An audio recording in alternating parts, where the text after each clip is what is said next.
through your head when all this was happening? I think I was just in shock and scared.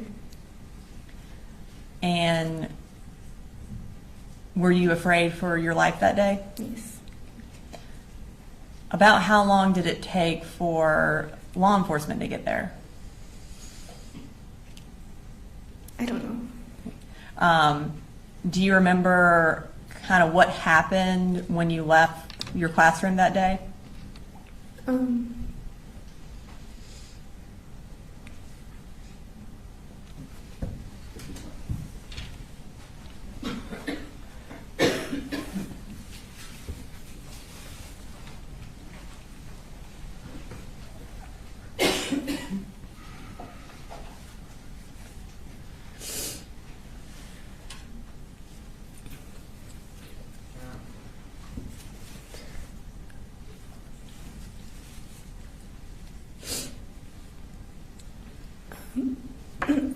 It's okay.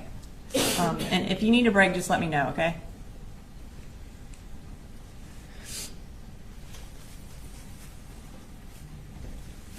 I was the first person out, so once the police officers came, I went out the classroom and I remember seeing Christian and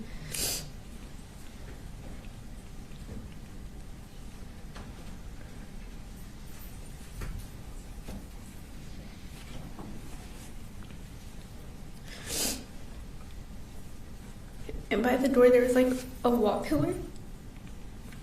And I remember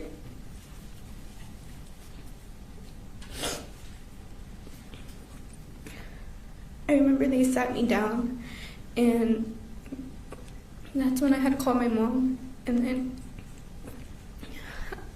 as I'm on the phone with her, I see Mason on the floor.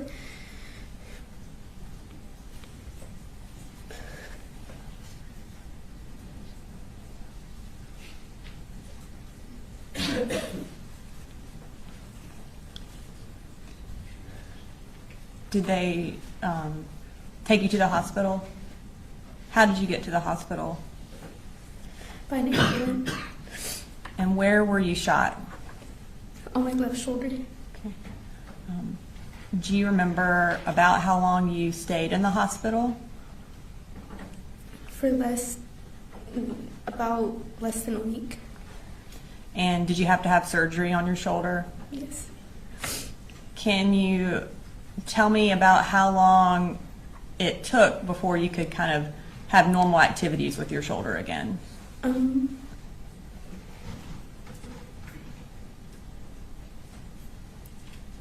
About 6 months.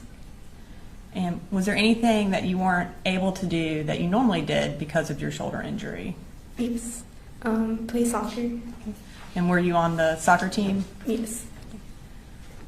Did you, kind of as a result of what happened that day, is there anything that is more difficult for you, not talking about physical activities, but emotionally? Like, is there anything that is hard for you now, or that you feel like you've been affected by what happened that day? I feel like just seeing a lot of, just seeing what I saw that day, it just sticks with me.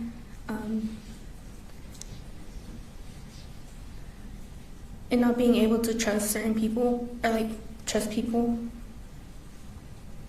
And have you been in counseling since this happened? Yes. Yeah, and are you still in counseling? Yes. I don't have any further questions, Melanie. Cross? No questions. All right. Thank you. You're free to go. State policies, please. Now manipulate the screen up here. State. Now manipulate the screen. I think because she had control of it, it kind of locked us out of changing things. Yes, sir.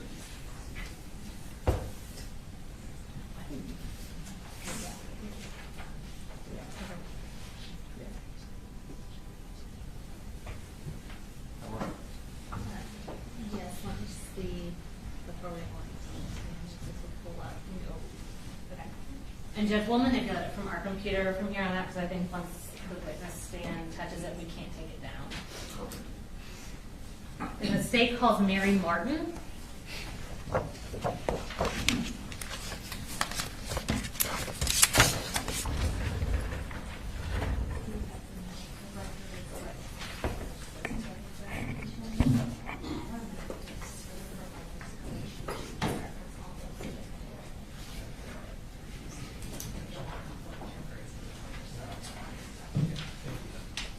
And then this will not go into evidence. This is just a reference.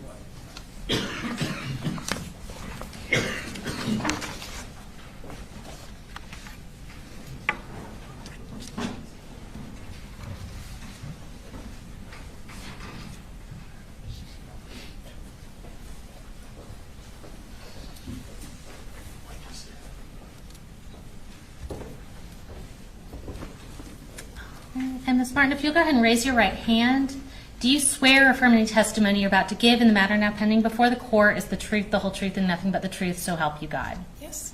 All right. If you can start just by introducing yourself, tell us your name and where you're employed. My name is Mary Grace Talby, and I'm employed at Children's Healthcare of Atlanta at Arthur Blank Hospital. Okay. And was your name previously Mary Martin? Have you since Yes. gotten married? Yes. All right. And what is your role there currently? Currently, I'm an assistant nurse manager in the operating room. And were you in a different position in September of 2024? Yes. And tell us what that was. In September of 2024, I was a circulating nurse in the operating room. Okay, and what does a circulating nurse do? I assist with getting the operating room ready for procedures based on what the case is, equipment, supplies, meds. Gotcha. And can you tell us just very briefly your professional and educational background that led you to these positions? Yes. I started with a Bachelor's of Science in Nursing, and then I passed the National Licensing Exam for Registered Nurses, the NCLEX, and then I completed a perioperative program that prepares nurses to work in the operating room. All right. And I'm going to turn your attention to the afternoon of September 4th of 2024. Were you working on that day? Yes. And what shift were you working? I was working 7 a.m. to 5 p.m. And on that date, did you participate in the care of Melanie Delira Castaneda? Yes. What was your role in her care? I was the circulating nurse in the operating room for her procedure. Okay. And did you interact with Melanie before she went into surgery? Yes. And can you tell us a little bit about what you remember regarding her demeanor? I remember she was very quiet, sad, tearful. Okay. And as the circulating nurse, were you also present during her surgical procedure? Yes. And Judge, at this time, we're going to tender into evidence State's Exhibit 70. These are Melanie Delira Castaneda's medical records. We have the business records certification here. And the records themselves are electronic. I also have, which I previously showed the defense attorney for reference, the relevant excerpts from the medical records for the witness to refer to. Any objection to 70? No objection, Judge. I don't think those would go back to the jury. I think they're a little better. All right, we'll discuss all the issues about continuing witness or otherwise. Yes. Prior to the evidence out, but I'll make a note. Thank you. All right, so you're good. thank you, Judge. Starting with the first page on the relevant portions you have printed out for reference, can you start on our patient demographics and tell us this patient's name and date of birth? Yes. Melanie Delira Castaneda, and birth date is June 4th, 2009. And on that same page, will you tell us what her admission diagnosis was? A gunshot wound, arm. Okay. Now going over to the next page that you have, it's labeled page 5. Can you tell us what her final diagnoses were? Yes. Other displaced fracture of upper end of left humerus, initial encounter for open fracture, puncture wound without foreign body of left shoulder, initial encounter, anxiety disorder, unspecified. All right, next I'm going to refer you to the next page, which is page 19. Can you tell us what time Melanie arrived that day? 1:30 p.m. And what was the acuity of the patient listed as? High risk. Once she was there, can you tell us what service she was being provided at that facility? Yes. Pediatric surgery. Okay. And on the same page under procedure, can you tell me what's described? Irrigation and debridement extremity with splint placement and wound vac placement. And I'm going to take you to the next page, which is labeled as page 285. And can you tell us what the surgeon's findings were that were documented there? Yes. Posterior entrance, anterior exit wound of left shoulder with significant damage to anterior deltoid musculature, fragmentation of the bone with significant peristeel stripping. All right, and I know you're not the surgeon yourself, but can you give us kind of just a basic concept of what this procedure was? Basic concept would be patient came in with a gunshot wound that came in through the back shoulder and exited through the front without any bullet fragments remaining. Okay. I'm next going to take you to the next page. It's labeled page 23. And did Melanie then have a subsequent surgical procedure 2 days later on September 6th? Yes. And was she still inpatient at that time? Yes. And can you read what's listed under procedure on the September 6th surgery? Yes. Irrigation and debridement, left humerus with closure, irrigation and debridement, incision and drainage of skin, subcutaneous tissue, muscle, and bone for open fracture, open reduction and application of a coaptation splint, complex wound closure after ellipsing out of the necrotic tissue. Total wound length was 6 centimeters. Open reduction, internal fixation, extremity upper. Okay. And very basically put, was this essentially a follow-up procedure to the September 4th procedure? Yes. Okay. Turning to page 261, when was Melanie discharged?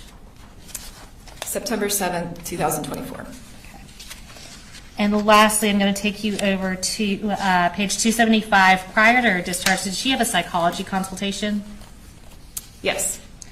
And on the very last page of your reference material, tell us about what Melanie reported regarding her anxiety. When asked about whether patient was feeling more anxious since incident, patient stated, "I have anxiety, but it is worse since I got hurt." Okay. No further questions from the state. The defense may have some questions for you. Ross? No gun. All right. Thank you, ma'am. You're free to go. Thank you.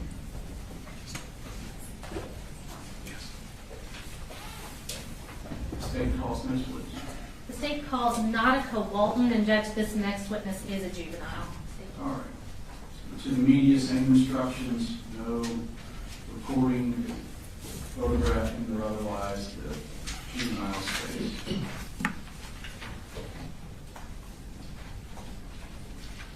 I guess more accurately put, was a juvenile at the time.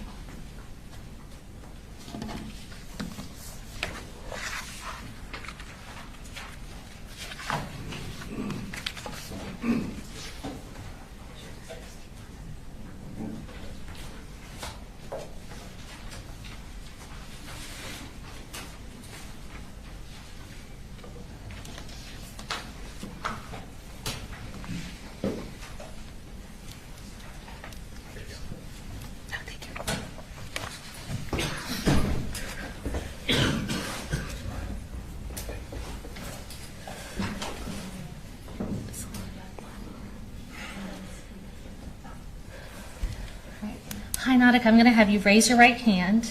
Do you swear to tell the truth, the whole truth, and nothing but the truth, so help you God? I do. All right. I'm going to start by having you introduce yourself, and by that I mean just tell us your name, and if you'll spell your first name, you can put your hand down. My name is Nautica Walton, Nautica. All right. And Nautica, how old are you? 18, Tell us when you turned 18. January 31st. All right. Well, happy late birthday. Thank you. And what school do you go to? Apalachee. All right, Nautica, what grade are you in right now? I'm in 10th. Okay, so were you in 9th grade during the 2024-2025 school year? Yes. And did you also go to Apalachee for that school year? Yes. And were you at school on September 4th of 2024? Yes. Who did you have for second period? Miss Ryan. Okay. And Nautica, we're going to pull up your seating chart from your class, and we just want you to confirm that where we have you on the seating chart is where you were sitting that day. Do you see your name on there? Yes. Okay. And is that where you were sitting on September 4th of 2024? Yes. All right.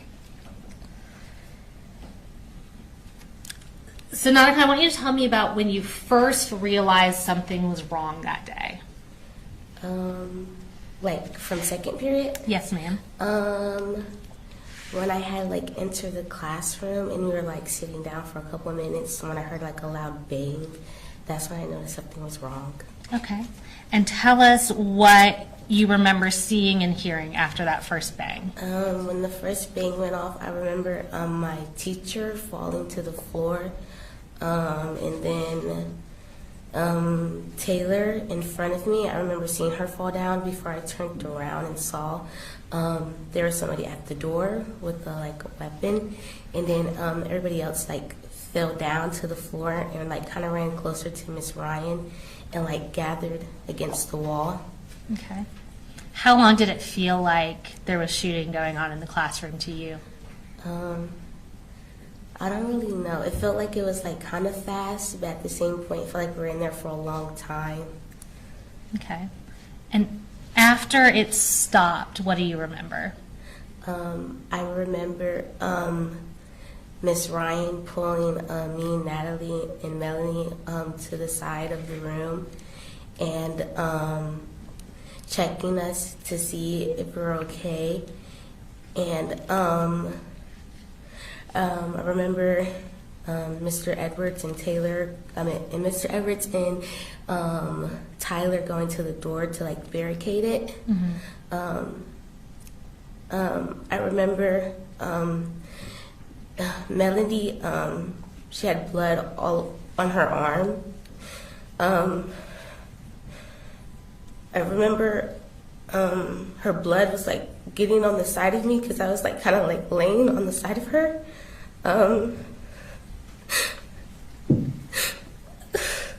And take your time, Nautica. I remember my teacher telling me to stay awake because I was really, really tired and I couldn't keep my body up.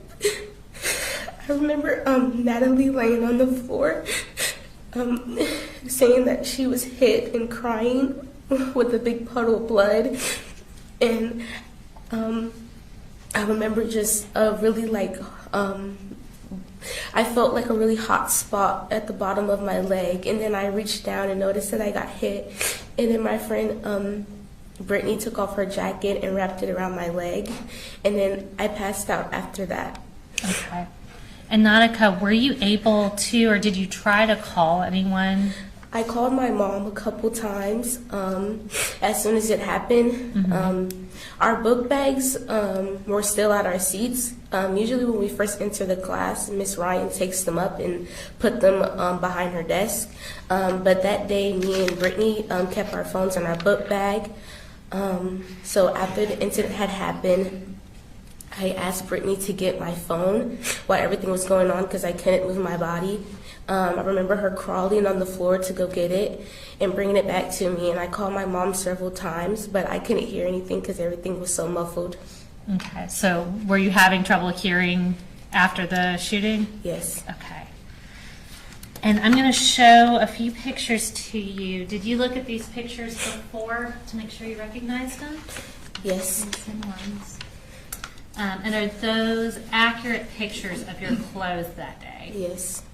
All right. Judge, we would tender into evidence States Exhibits 94 through 97. No objection. 94 through 97. All right, what we're going to do, we're going to pull up versions of that picture on the screen so everybody can see, and we're just going to have you tell us what we're looking at. Those are my jorts. Okay. And did they have to cut those off you when they were providing you medical assistance? Yes. Okay, and we'll show you, and that's 94. We'll pull up the next one. Is that the back of those same shorts? Yes. Okay, and I see a mark on there. Is that blood from your injury? Yes. Okay. And then we'll pull up 90, that's 95, we'll pull up 96. Is that a closer picture of those same shorts? Yes. And we'll pull up 97. And is that the inside of those shorts, that same spot from the injury? Yes. Okay. And Nautica, do you remember how you left from the school? I remember being like drunk, like dragged out in the hallway.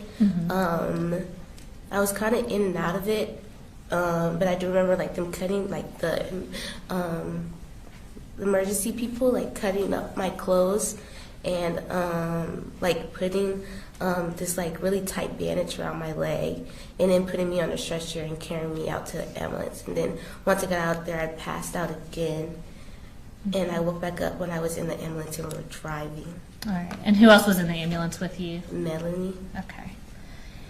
And this injury to your leg, does it still affect you to this day? Yes. Tell me how. I can't play any sports because it messes with my nerve. My leg gives out sometimes. I have like random flares. When it's really cold outside, it's like kind of hard for me to function because like my leg gives up sometimes and stuff like that. So I don't do sports or anything. Okay. And is that something that you used to enjoy doing that you haven't been able to do? Yeah. Okay. How has this affected you mentally and emotionally since this happened? I'm very paranoid. I don't like being in front of the doors at school. I like don't use the bathroom at school. I always stay with somebody very closely. After the incident happened a couple months after, I had nightmares like mostly every night. I say I became kind of more distant from my friends, and I kind of became like more like depressed and like sometimes wanted to harm myself. All right. I don't have any more questions for you, Nautica. Thank you so much. I'll come get those pictures from you. Carl? No question, Judge. All right. Thank you. State calls Nick Ridge. State calls Nick Ridge.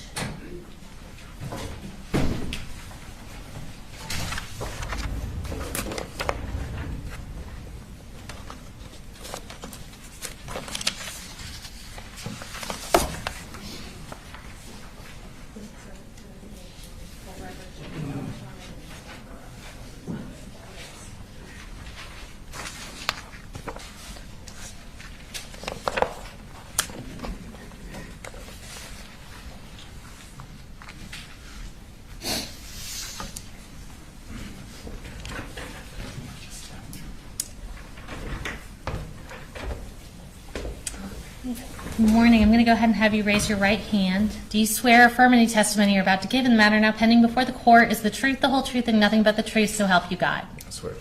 All right, you can put your hand down, and if you'll just introduce yourself to the jury and tell us where you're employed. My name's Nick Ridge, and I work at Northside Gwinnett in Lawrenceville. Okay. And in what capacity do you work in Northside Gwinnett? I'm a registered nurse. All right. How long have you been a registered nurse?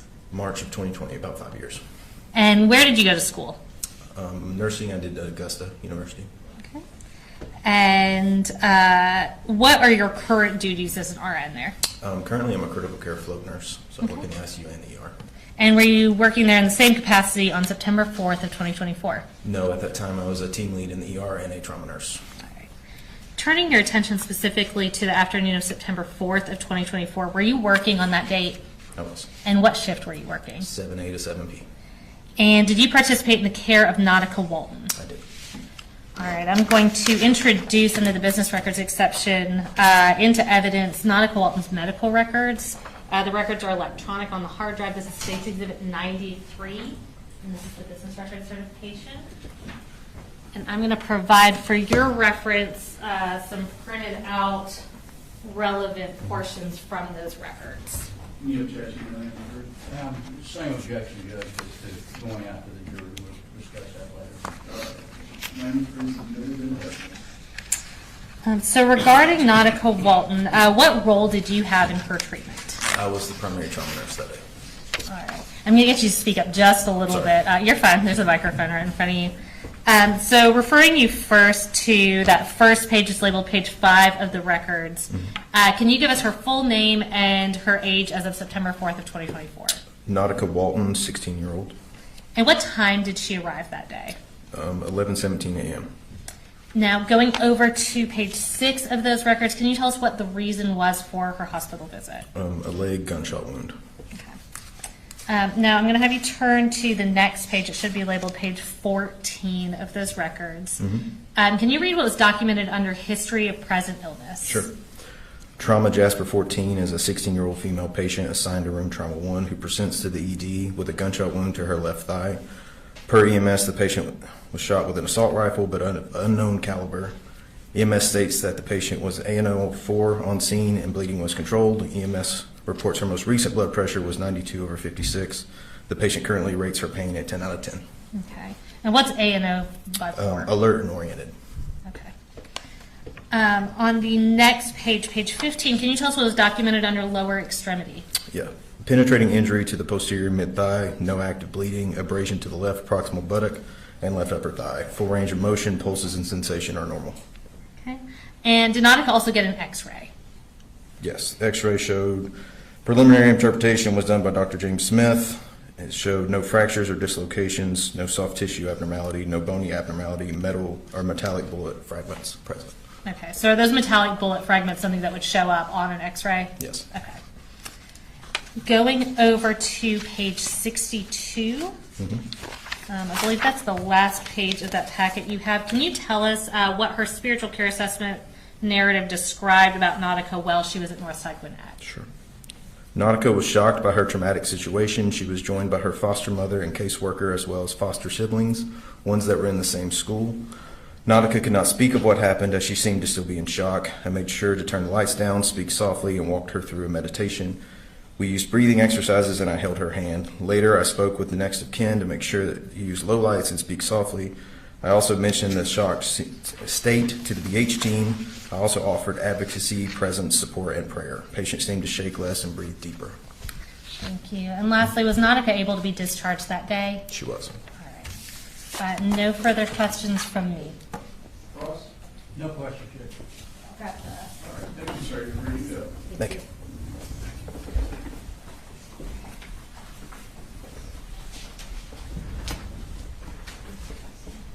State calls in, please. The state calls Taylor Jones.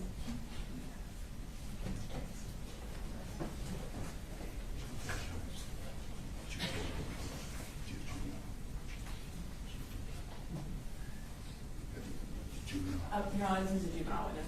All right, media, same precautions. We have another juvenile testifying.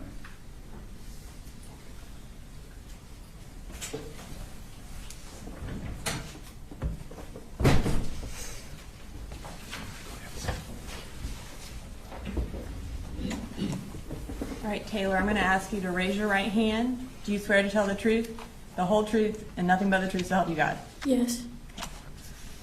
Can you introduce yourself to the jury? And by that, I just mean tell us your name. Taylor Jones, And how old are you, Taylor? 16, And when did you turn 16? October 14th, 2025? Okay. And what school do you go to? Apalachee High School. Were you at Apalachee High School during the 2024 and 2025 school year? Yes. And what grade were you in? 9th.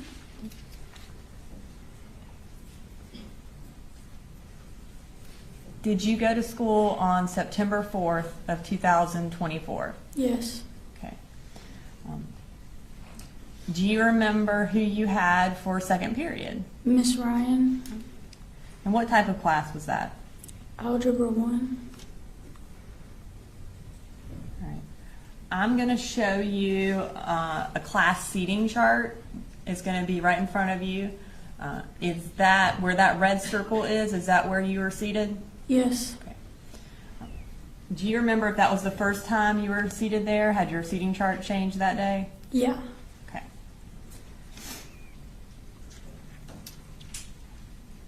On that day, while you were in class, do you remember kind of what drew your attention to something being wrong? Something like in my body just like told me to look at the door, and then, yeah. So something told you to look at the door. What happened when you looked at the door? There was a kid standing there with a gun. Did you know who that was? No, Had you ever seen him before? no.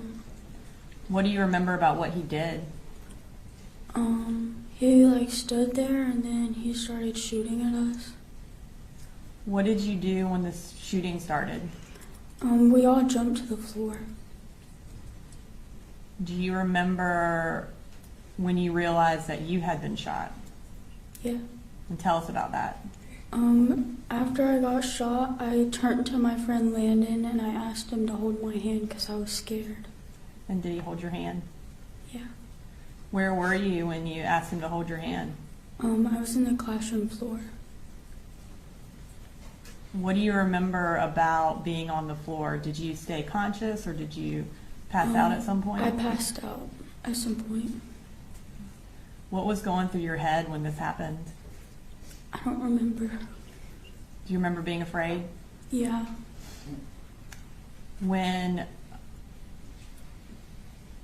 How long do you think it took before you were taken out of that classroom? I don't know. Did you stay kind of unconscious until they took you out? Yeah. Do you remember where you went after they took you out of the classroom? They put me in a helicopter and I flew to Grady. Where were you shot? In my leg. So you went to Grady Hospital in Atlanta? Yeah. Do you remember how long you had to stay at Grady Hospital? Like a couple weeks to a month. And while you were there, did you have to have surgery? Yes. Was it more than one surgery? Yes. Do you know how many surgeries you had to have? No. Since you were hospitalized that first time, have you had to be hospitalized more than that? Yes. Do you know about how long you've had to spend in the hospital since September 4th? I spent like months. Months? How have your activities been limited since you were shot? I can't really do any of them anymore. What activities did you used to like to do that you can't do anymore? I used to play volleyball. Were you on the volleyball team at school? Yes. And have you been able to go back to the volleyball team? No. Do you still have any physical difficulties? Yeah. Tell us about those. Like it's like hard to walk and I can't like move my foot or anything really. Are you still getting treatment? Yeah. What kind of treatment do you still get? I go to physical therapy and then I get like Botox shots and just like shots that help my pain. When have you been able to physically go back to school? Yes. When were you able to go back to school? I went back the first day The first day of this school year. of this new school year? So you were out for about a whole year? Yes.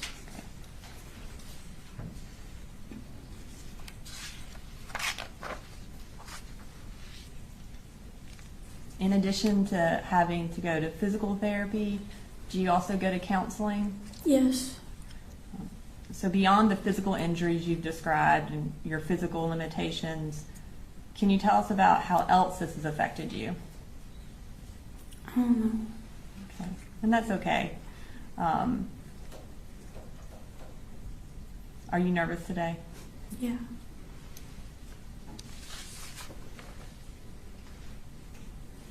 I don't have any further questions, Taylor. Thank you so much. Wait, just wait 1 second. I just want to make sure. They're done. Is Yeah, that we're done. across? No questions, Your Honor. Thank you.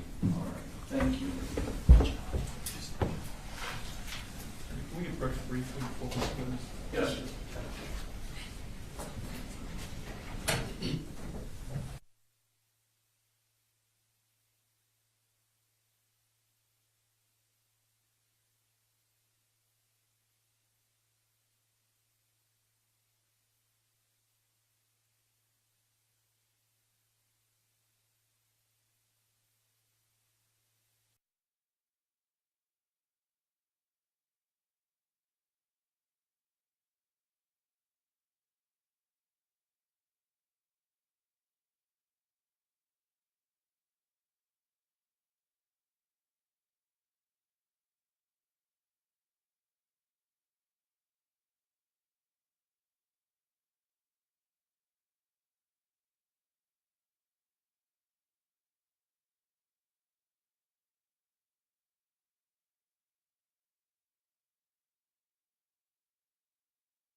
When I looked down at my wrist and I saw it.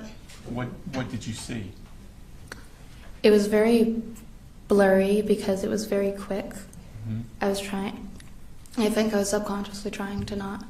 Once I registered that it was blood and what exactly it was, my brain kind of blocked it out. Okay. And I knew what it was. It was a hole. There was a hole? Right. Where in your arm was the hole? Okay. So kind of the wrist and towards your elbow? Yes, and then I didn't know this at the time, but I had also had another one up on around my shoulder. Mm-hmm. So you were shot more than once? Yes, seemingly twice. Twice? Yes. Okay. So you've now noticed you've been shot, and I think you said you were screaming? Yes. What were you screaming? I got shot, I'm a kid and I got shot. Okay. And what happened at that point? It was very quick.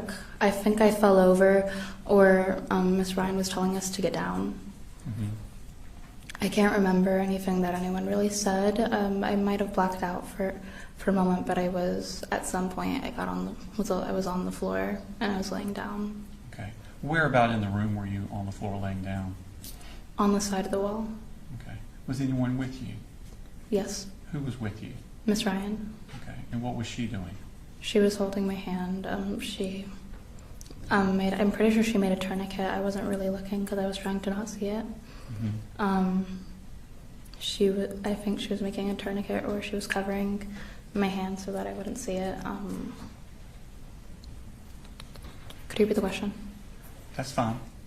So you're laying there by the wall, and Miss Ryan's with you. Yeah. Do you move away from that wall before anyone, like medical people, get there? No, I couldn't get up. Okay. Did you see I blacked anything out else for a that bit. was happening around the room while you laid there? Yes, but also no. I was kind What do you of. remember?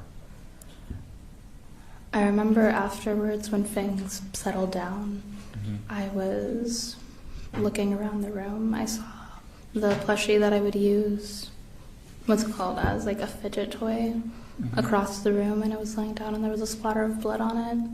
A fidget toy? Yeah, I saw I saw Coach Edwards, and I think Tyler. I'm not sure. They were barricading the door, moving desks and chairs in front of it. Okay. And I remember when the police got in. Okay. I heard a bang. They were banging on it, and then finally they got in. Okay. How long was it before the police came in? I can't tell you. Okay. It was like time stopped. Okay. Everything was moving very quickly and slowly. Quickly and slowly? Time was seemingly moving quickly, but to me it was very slow. Okay. So the police come in. What do they do? They looked around. At that point, I kind of went off on my own.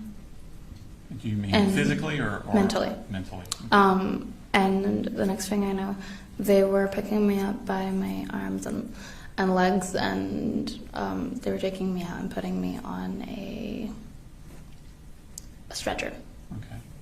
Did they say anything to you while they were doing this? Yes. What kind of things were they saying? I can't remember. Okay. Were you saying anything to them? Yes. What were you saying to them? Mainly sarcastic things.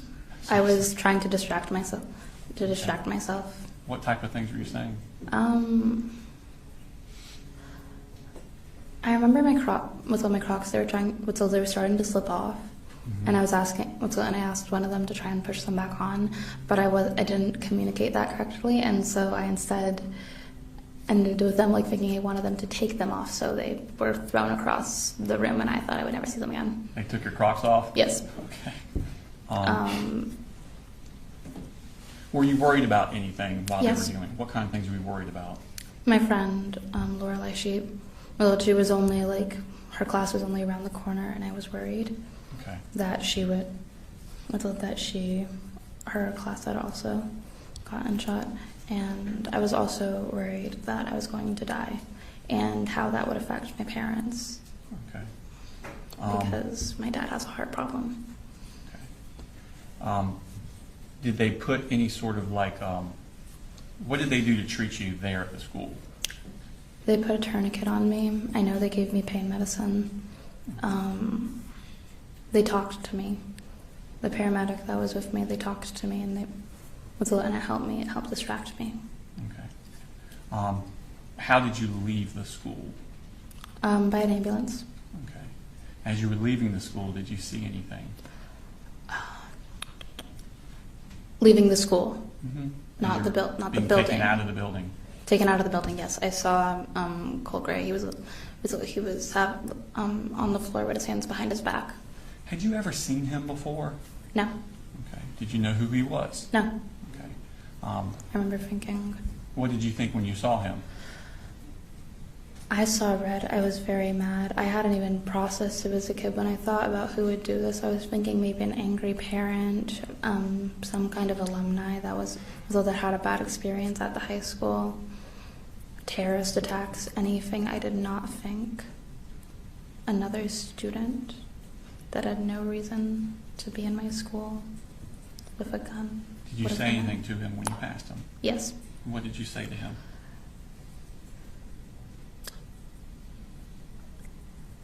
Am I allowed to say that? And Yes, ma'am.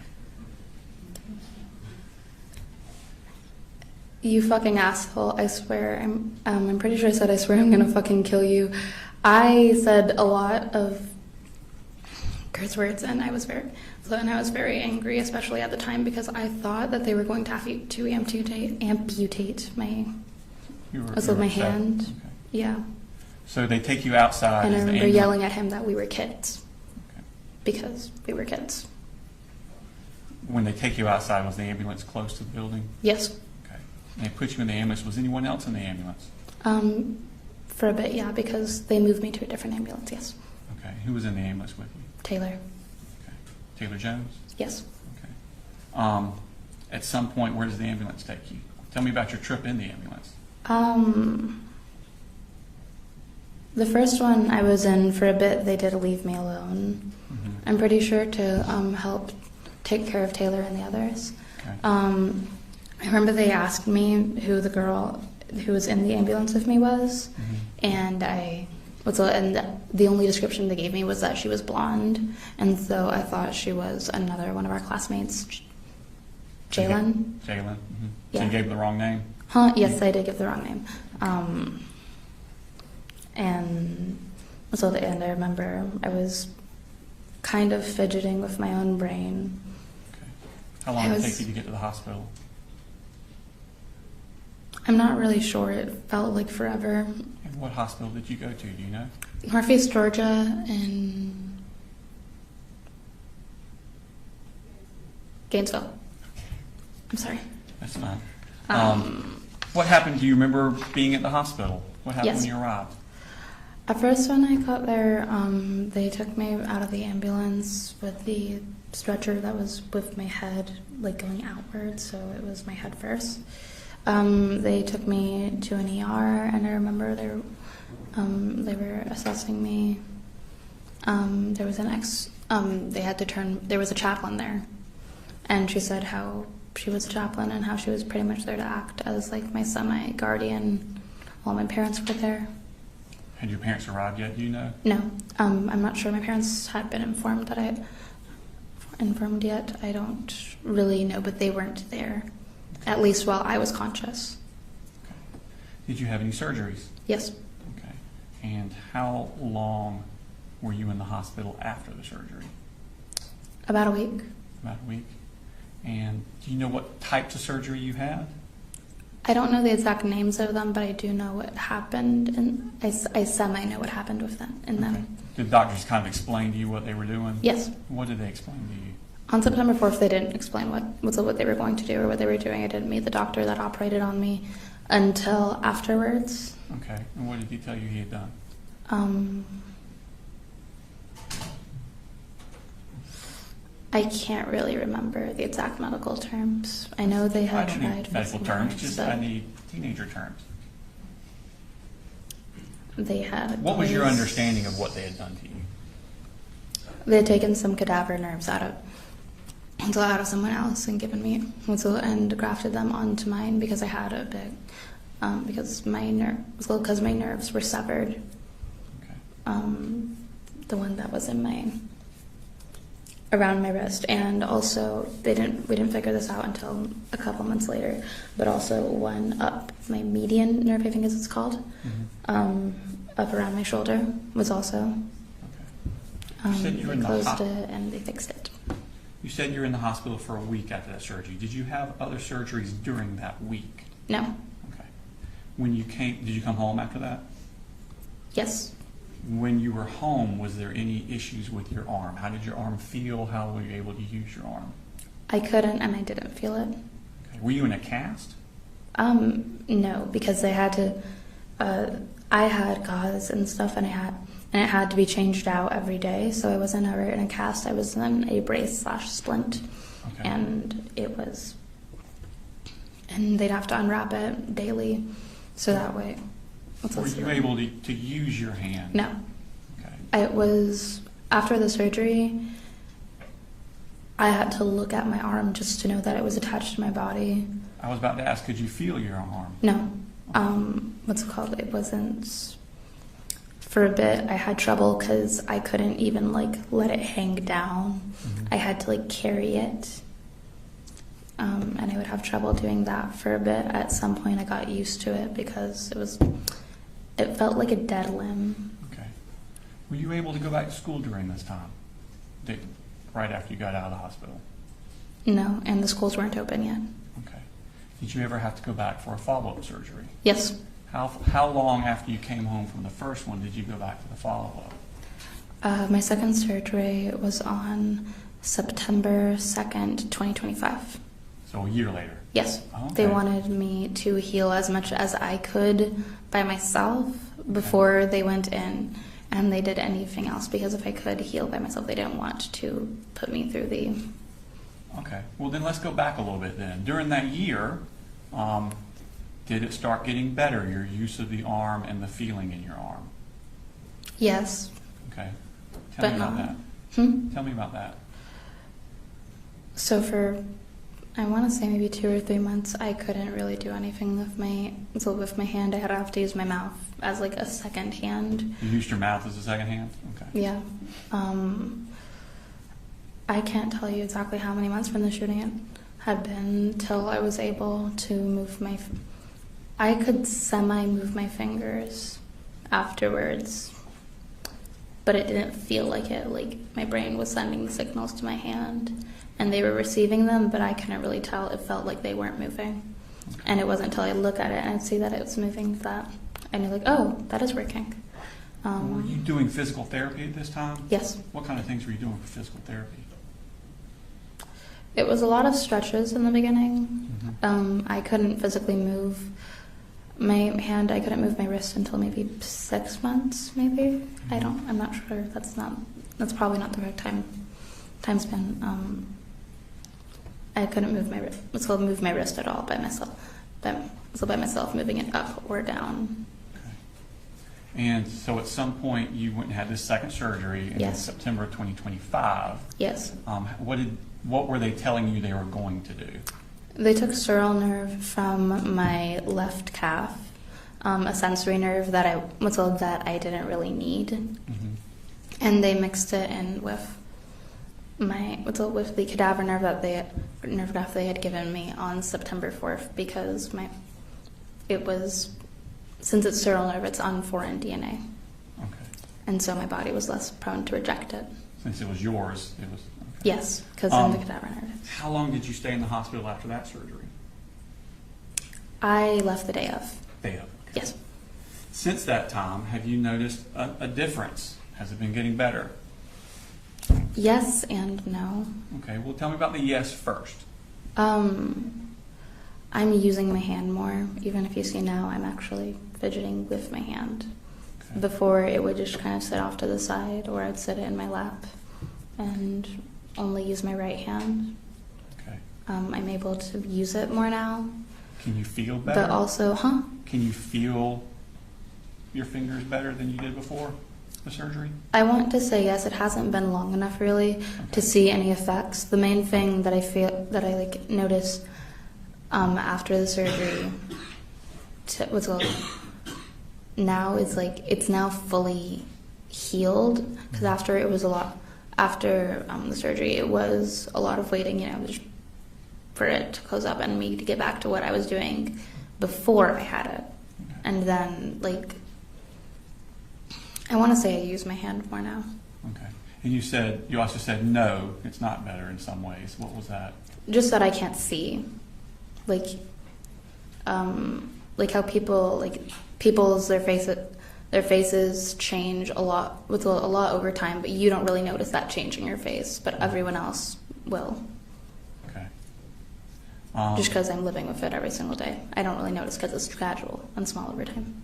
Today, are there limitations of what you can do with that? Yes. hand? And what are those limitations? I can't text. I can't move my thumb outwards, which you use a lot.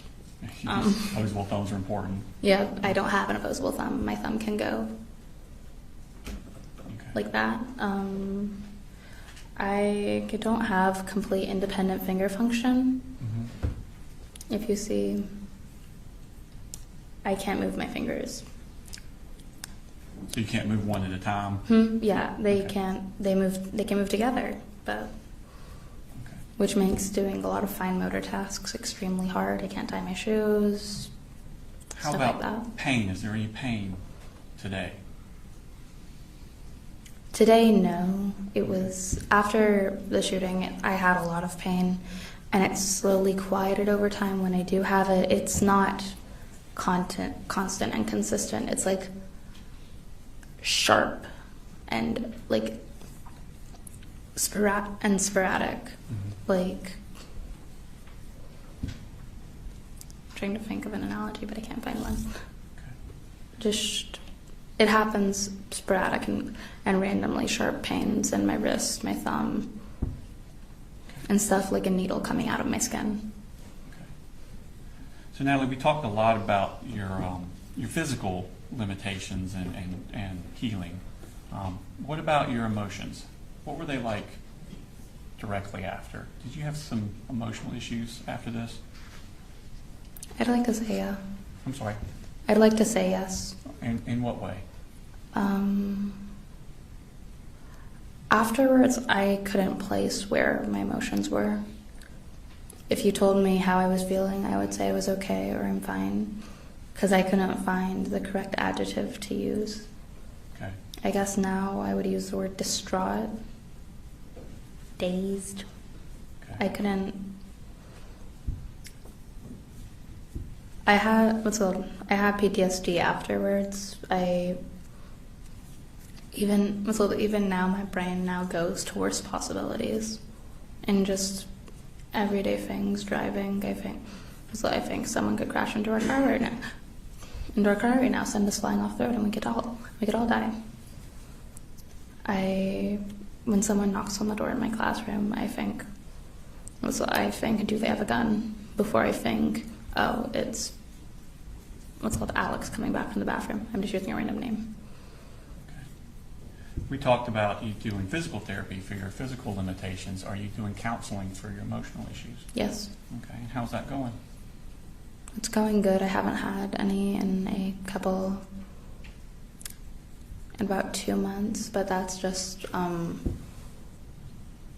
that's just personal stuff with scheduling. But I'm going to be back in counseling soon. Okay. And I was in therapy before the shooting as well. Okay. So Natalie, I don't have any more questions for you, but the defense may have some. Thank you very much. Cross. No question, John. Thank you. Thank you. You're good to go.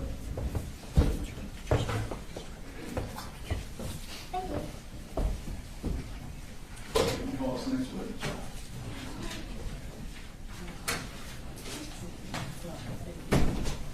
The state calls Taylor Lawrence.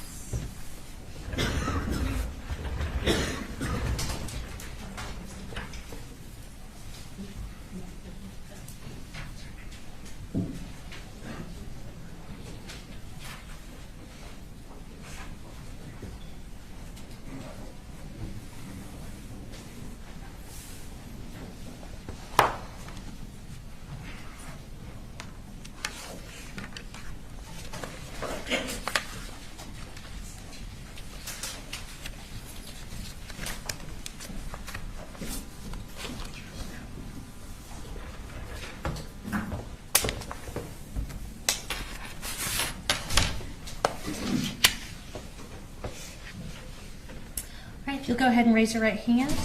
Do you swear or affirm any testimony you're about to give in the matter now pending before the court is the truth, the whole truth, and nothing but the truth, so help you God? I do. All right, you can have a seat. And if you want to start just by introducing yourself to the jury, tell us where you're employed. I'm employed with Georgia Bureau of Investigation. My name is Taylor Lawrence, and I'm a crime scene specialist, special agent. All right, and what GBI office are you out of? I'm out of Region 8, Cleveland. Okay. And even though you work out of Cleveland, did you provide assistance in the Apalachee High School shooting investigation on September 4th of 2024? I did. And how did you become involved with that? I interviewed Natalie Griffith. Okay.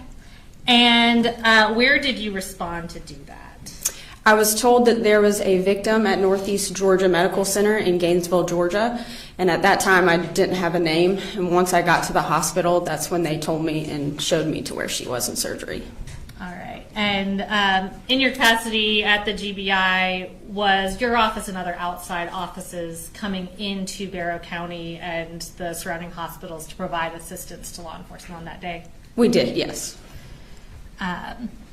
So when you first got to Northeast Georgia Medical Center, were you able to speak with Natalie initially? Oh, I'm sorry. I was not. No, she was in surgery when I arrived at the hospital. Okay. Did you speak with a nurse who was familiar with Natalie's treatment? I did, yes. And did that nurse also provide Natalie's clothing to you? She did. Okay. And what did you do with the clothing once you received that from the hospital employee? When I found the clothing, it was in a plastic bag that the nurses had put all her clothing in. And at that time, I went through the bag to see what clothing was in there and what items were in there. I then photographed a couple of them just to get an idea of what was in the bag. Okay. And was the clothing subsequently put into evidence? It was, yes. Okay. Even though Natalie was in surgery when you first arrived, were you later able to speak with her that day? I was, yes. And tell us about what her demeanor was like on September 4th. The interview on September 4th, she was very mad. She was very ready to go, kind of upbeat. She had a good attitude about healing, but she was mainly mad. She couldn't recall everything that happened, mainly because her back was to the door. But I just remember her being very upset. Okay. And on that day, did you also have an opportunity to photograph some of her, not the primary wound that was performed surgery on, but some of her other visible injuries? I was, yes. Okay.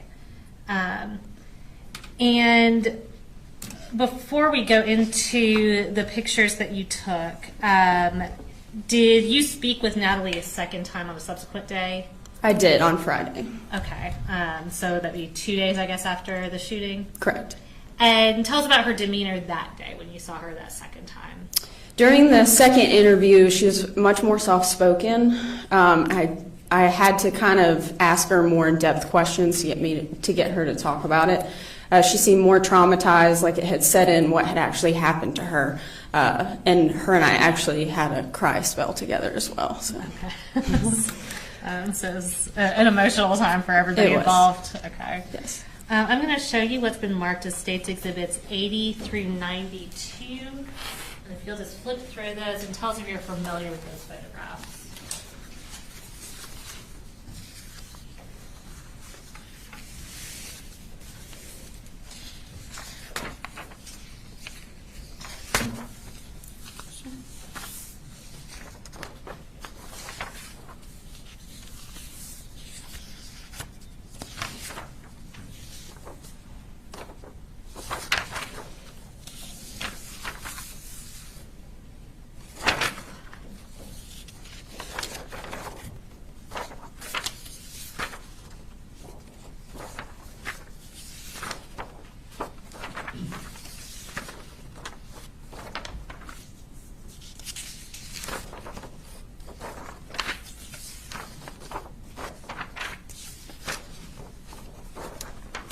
Yes, I am. These are photographs I took. Okay. And are those both of Natalie's person and her clothing? Yes. Okay. Are they fair and accurate depictions of the photographs you took that day? They are, yes. All right. And Judge, at this time, I'm going to tender States Exhibits 80 through 92, and we're going to publish those for the jury. Okay, good. All right, 80 through 92 are good.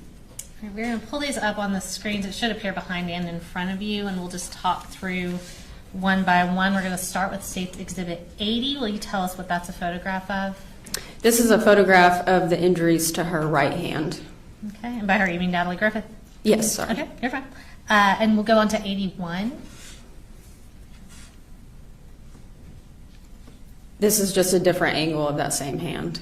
Okay, and do y'all use that measuring stick just to give a perspective of the size of the injuries? Correct. Okay. Going on to 82.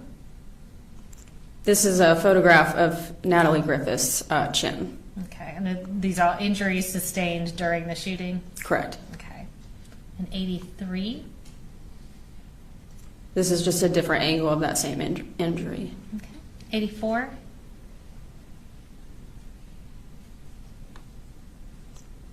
This is a photograph of her chin and then as well as injuries to her chest Okay. and neck. And 85. This is a photograph of the jeans she was wearing when she was shot.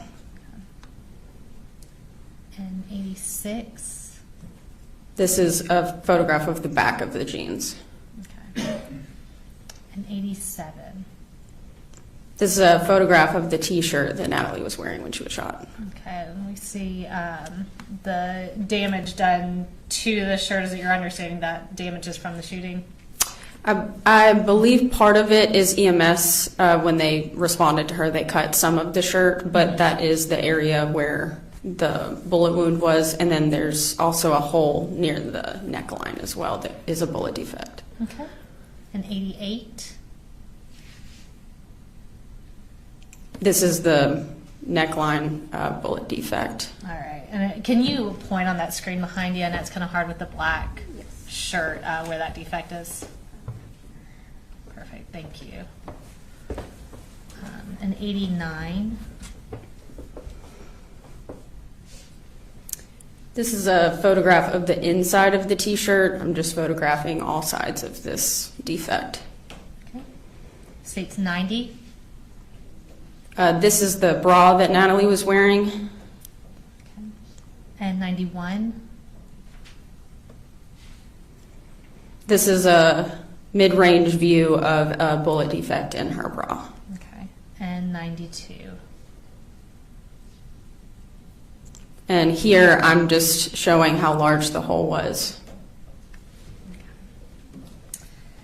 And I do not have any additional questions for you, but the defense may have some. I'll come grab this. Cross. No question, John. All right, thank you. Here you go.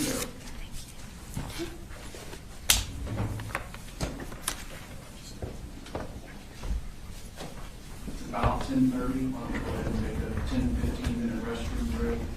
Discuss the case. Do your research. We'll recess for 10 to 15 minutes.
our next witness is a medical witness for Natalie Griffith, and there are some pictures we are showing for him that are graphic.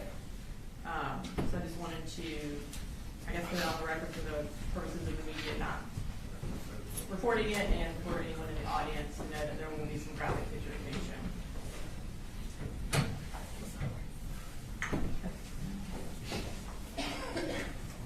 Are these are from the hospital? Yeah, the hospital pictures. Yes. I'm trying to remember. I'm a little concerned about the photographs of the minor even being shown. So, As in, they're prohibited from showing photographs of a minor? well, I'm just You concerned that they're you mean the state from admitting them into evidence? or- I don't mind the jury seeing them, obviously, but to report those, to you know, for them to film those photographs of a minor and show them on the news, I think would be inappropriate. I think it still is. And I mean, I can always just, I guess, have the medical records go around with the jury, but is there a way to blank that screen out and just have those screens show? I thought there was, but apparently there's not.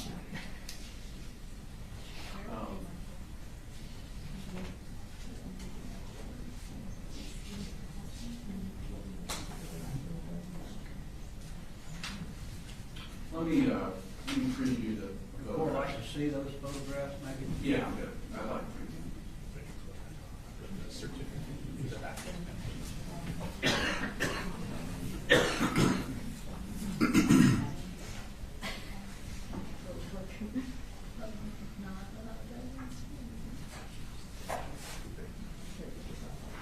Yes, my problem with it, we're very cautious about showing their faces, but there's no problem with showing their injuries. They don't seem to be consistent. I do think it would be consistent with crime scene photos, but I don't know. I don't think the news would want to show them because they are very gruesome. But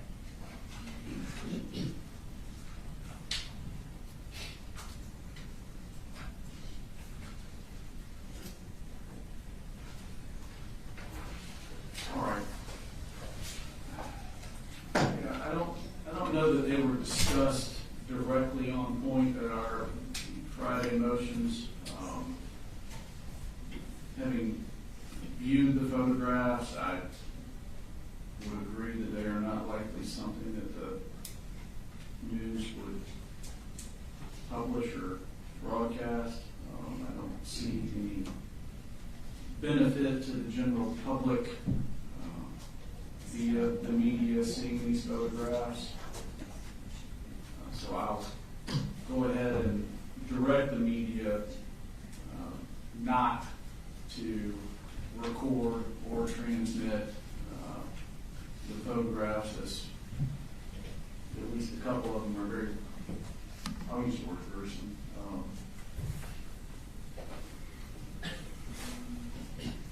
All right. Thank you, Judge. Yes, sir.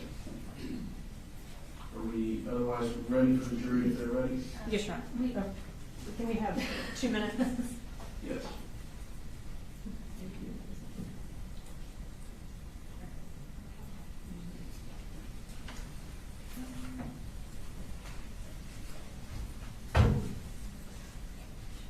And Ms. Brooks, is this your witness? Yes, Your Honor. If you just want to make some sort of cautionary statement to the jury right before you Yeah. publish them, just.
Yes, sir.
Young, you see.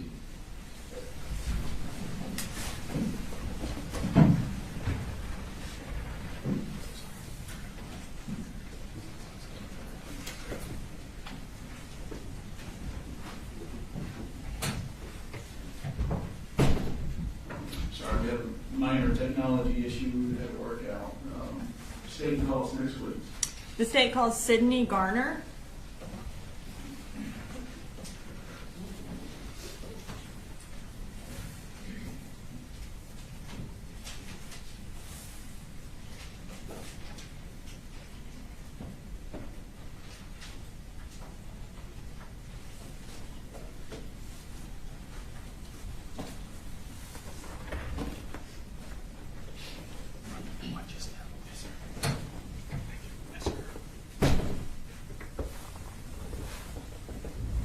All right, Mr. Garner, can you go ahead and raise your right hand? Yes, ma'am. Do you swear to tell the truth, the whole truth, and nothing but the truth so help you God? Yes, ma'am. And can you introduce yourself to the jury and go ahead and spell your first and last name as well? Sidney Garner, Sidney,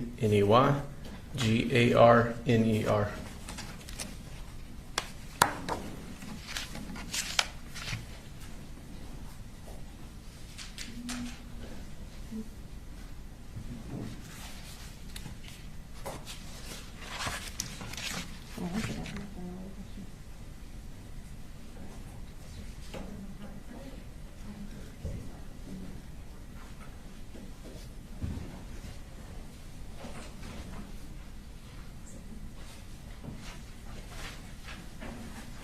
Sorry, I just now inadvertently thrown away your questions.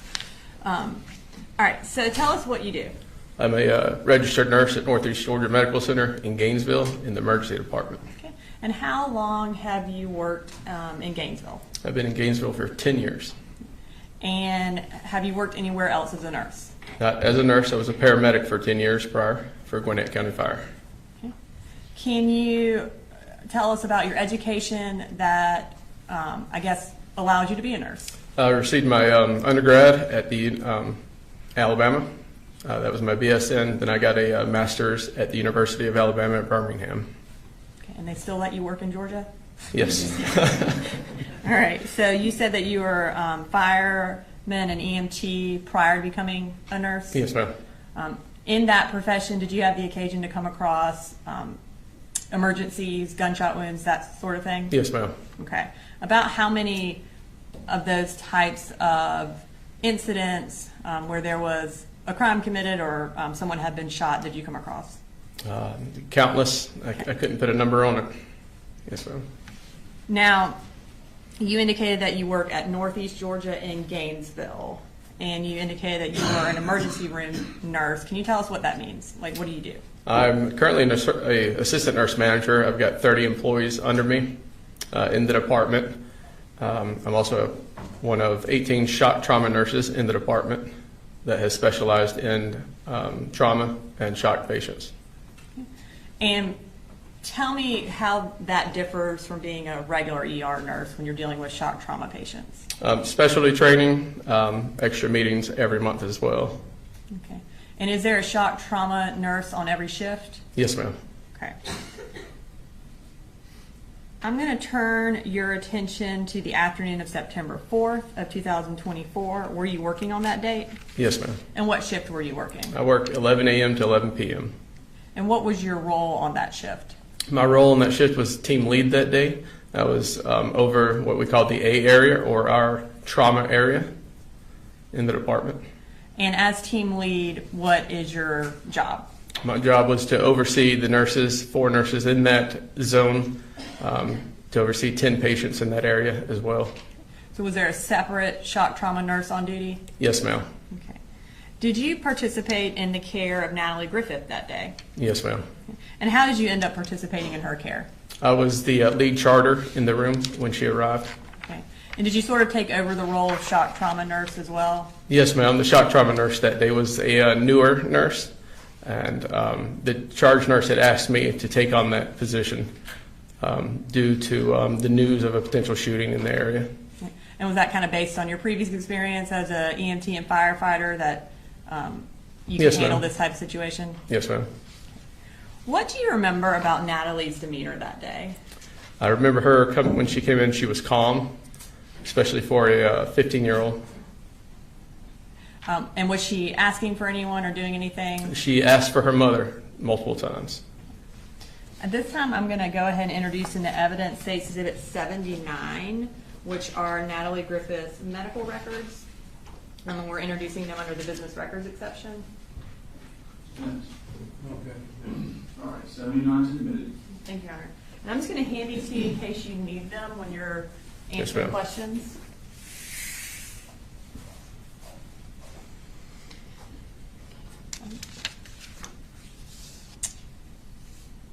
Can you tell us what time Natalie arrived at the hospital? Natalie was registered in the emergency department at 12:01 And how was she transported there? by ambulance. Did you participate in assessing her when she arrived at the emergency room? Yes, ma'am. And how old was she? Natalie was 15. Can you describe what her injuries were? Yes, ma'am. Natalie had appeared to what be a graze wound across the top of her left breast, a penetrating wound to the upper left arm on the medial and lateral side, also a large wound to the left wrist. And when you say graze wound, can you tell us what you mean by that? It appeared something had cut through the tissue of the top of the left chest. It did not penetrate in, but it was kind of filleted open. And can you tell us what you mean by penetrating wound? What we assumed to be a GSW at the time, a gunshot wound. And I think you indicated that there was a lateral and then... Yes, ma'am. There was a wound to the medial side of the arm and the opposite side of the arm. And in terms potentially a entrance and exit wound. Okay, so an entrance and exit wound of a gunshot. Yes, ma'am. And you also indicated there was another wound on her wrist. Yes, ma'am. And what was the cause of that wound? Most likely a GSW. And again, GSW is shorthand for gunshot wound? Gunshot wound, yes, ma'am. Is that a term that y'all use? Yes, ma'am. Based on your training and experience both as a shock trauma nurse as well as a fire and EMT, are those types of injuries painful? They are very painful, yes, ma'am. And based on the location of the gunshot, was it possible that Natalie could have lost the use of her arm? Potentially, yes, ma'am.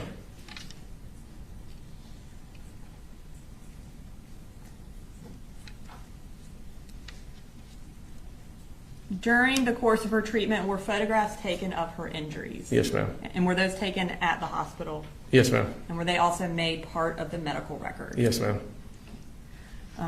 And Your Honor, this time I am going to show pictures and display them to the jury. Some of the pictures are graphic, so I wanted to put a notice on the record for the audience as well as the jurors that there will be a few graphic pictures being shown. Thank you. Okay. And we're going to bring these pictures up. They are just part of State's Exhibit 79. So I'm just going to ask you, as I bring them up, this is on page 15 of the medical records, if you could describe what that injury shows. I believe this is the posterior side of the arm, or what I was calling the lateral side, the back side of the left arm, a potentially exit or entrance wound from a GSW or a gunshot wound. And we'll move to the next page, which is page 16 of State's Exhibit 79. And can you tell us what that shows? Yes, ma'am. This is the larger wound that you see towards the middle is what I told you was like the graze wound, where it was kind of laid open. And then that is another penetrating wound just above the orange tourniquet on the arm. That could have been an exit or entrance. Okay. And I assume there was no bullet or bullet fragments found in her arm, suggesting that it exited. Is that correct? That is correct. Okay. All right, we'll move to page 17. All right, can you tell us what that shows? This is the left anterior wrist. All right, and again, that is an apparent gunshot wound? Yes, ma'am. And we'll move this to page 18. It's a different angle of the same wound. Okay, thank you. And there's one more on page 19. And same wound, yes, ma'am. Okay, thank you. As far as the injury to the wrist, was it also possible that she would have lost the use of her wrist based on that injury? Yes, ma'am. While Natalie was at the hospital, what treatment did she undergo? She received IV antibiotic therapy. She went to the OR for repair of that right wrist. Washed out of the left wrist, I'm sorry.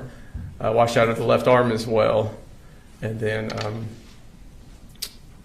after the OR on the floor, when she was admitted, she did receive screening for PTSD. Okay. And can you just tell us what you mean by washout of the arm? To clean out any debris that might be left in the arm to prevent infection. Does that aid in the healing of the injury? Yes, ma'am. You also indicated that she was screened for PTSD. Yes, ma'am. And what was the result of that screening? The result was positive. And that means that she had screened that she did have PTSD. Yes, ma'am. And can you tell us when she was discharged from the hospital?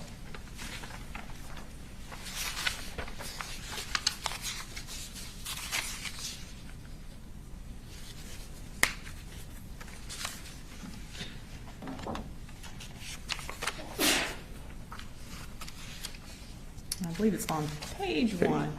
Is it on page 1? Under discharge information? She was discharged September 25th at 12:39 in the afternoon. Okay. Thank you. Yes, ma'am. I don't have any further questions. All right. Cross?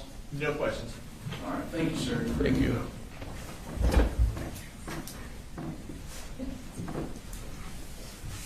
State calls next, please. State calls Jackson Beaver, and Joseph is a juvenile. All right, resume the media. We have the juveniles at the time, so the same instructions regarding no filming or photographing or broadcasting anything about the witness's face.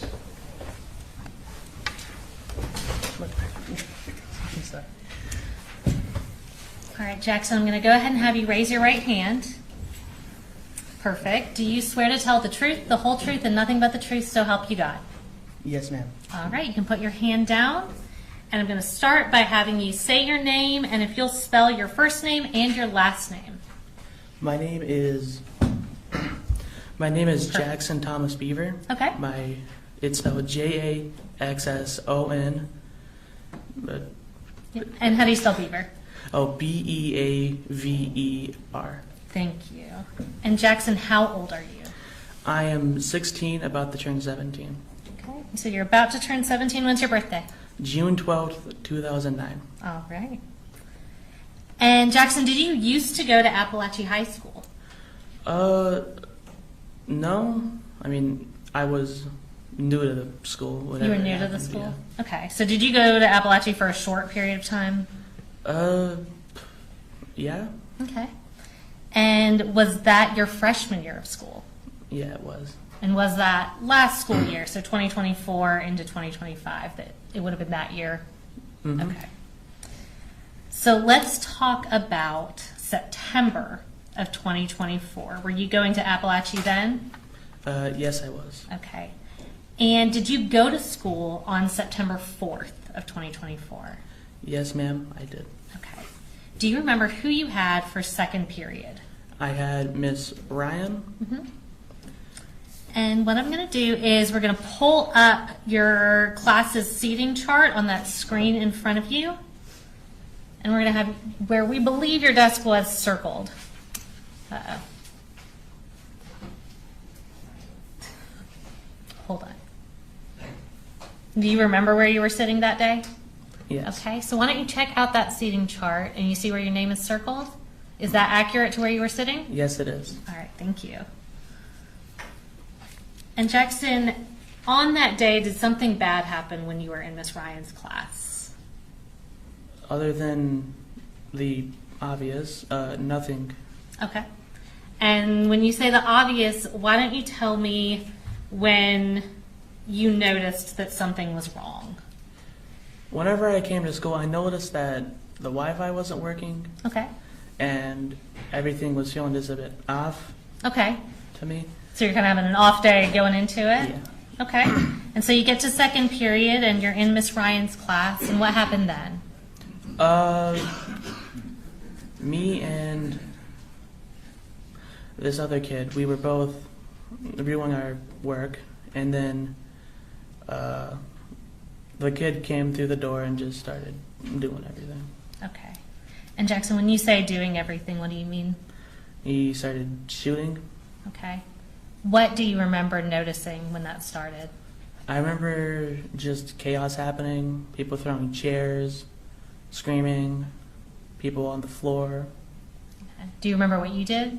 I was also on the floor. I was trying to figure out what happened.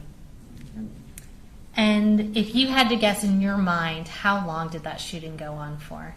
It felt like hours. Yeah. And do you remember at some point that it stopped? I only felt like it stopped whenever everyone was calmed. Okay. And what happened at that point? Everyone was checking up on everyone, seeing who got hurt. Do you remember anything about anyone specific that was in your class? No, not really. Okay. And at some point, did you realize that you yourself was hurt? I noticed whenever I was hurt, if I looked down and I saw a hole in my shorts and noticed I was bleeding. That's when I knew I was hurt. Okay. But I didn't focus that much on it. Gotcha. And how long did it feel like y'all were in the room until law enforcement came? Maybe half an hour. Okay. So did it feel like kind of a long time Yeah. that you were waiting? Okay. And once law enforcement came, what do you remember doing? I remember they told us to put our hands up, and we all did, and they just escorted us outside the class to Hammond Morris's Hill. Okay. And do you remember when they told y'all to put your hands up when you were walking out? Was there anything that was difficult about that for you? I was busy trying to see how much I was bleeding, so it was kind of hard for me to put both my hands up, but I just decided to put both my hands up anyways. Okay. So you were trying to grab your leg at the same time? Okay. And while you were in the room, were you able to contact your family or anything like that? No, I was unable to contact my family Okay. in any way possible. And how were you feeling at that point? Kind of scared, thinking he was going to come back into the room. Okay. And once y'all got out to the football field, was somebody able to look at your leg? Not that I know of. Okay. Everyone was kind of just hugging each other, trying to not understand what was happening. Gotcha. And then before you left that day, were you able to get bandaged up? Yes, ma'am. Okay. And who eventually came for you to meet you at the school? My mom. Okay. and my sister. Okay. Yeah. So tell me, after this shooting happened, was your school closed for a little while? Yes, it was. And once it reopened, did you try to go back to school? Yeah, I tried for maybe 3 months. Okay. And you say you tried. Tell me what that looked like. Every time I went back to the school, I would feel like something bad was going to happen again, and I couldn't wait, and I had to go home, like right Okay. after. All right. So whenever you were going to school, did you usually make it through the day or not make it through the day? I couldn't make it through the day without worrying about what would happen. Okay. And so what did you end up doing? Do you still go to Apalachee now?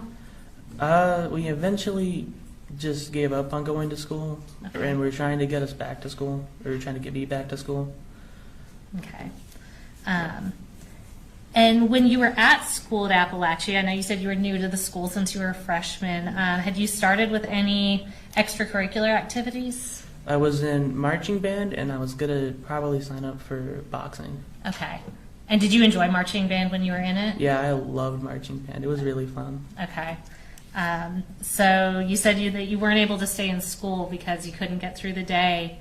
Did that affect your ability to be in the marching band at school? Yeah, it really did. Okay. Because it was also involved with the school. All right. So are you able to do that now that you're not able to go to regular school? No. Okay. Is that something that you miss? Yeah. Yeah. And in your day-to-day life, does what happened to you still affect you, like mentally or emotionally? Sometimes I just forget it happens, but whenever I do, it kind of messes me up a lot. Yeah. Okay. And when you say messes you up, what do you mean? Kind of just like lay in my bed and just let the day go by. Okay. All right, Jackson, I don't have any other questions for you. They may have a question for you. Charles? No question, Jay. All right. You're good to go. Thank you, Jackson.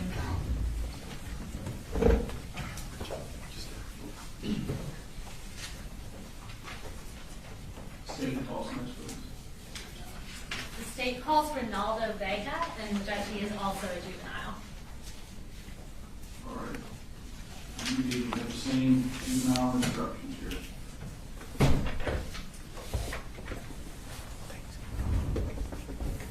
All right, I'm going to start by having you raise your right hand.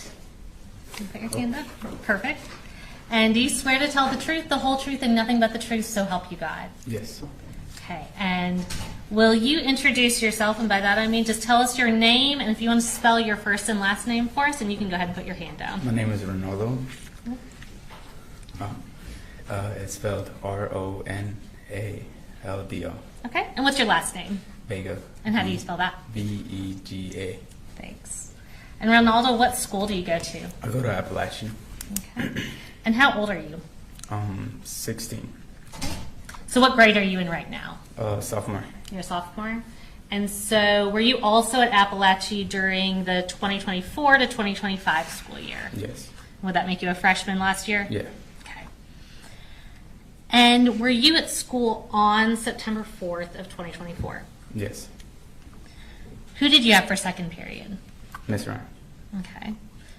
And we are going to pull up your class's seating chart, and we should have circled where we believe that you would have been seated that day. Can you tell us if that's correct? Yes. Okay. And Ronaldo, is that in the bottom left corner? Is that where the front door of the classroom was? Mm-hmm. Okay. And when you were in Miss Ryan's class that day, tell me when you first realized that something was wrong. After he kicked the door. Okay. And so you said he kicked the door. How did you know somebody had kicked the door? The door had slammed on like a table that wasn't there. Okay. Like where we write our passes and everything. And that's how we all had like turned around. Okay. So did you hear something before you saw anything? Yeah. And once you turned around, what do you remember seeing? I see Colt with the gun, and he had gloves on that were yellow. Okay. With a scope on it. Okay. And what did he do? He had like shot, I don't know how much times, but he had like shot. Was it a lot of times? Yeah. Okay.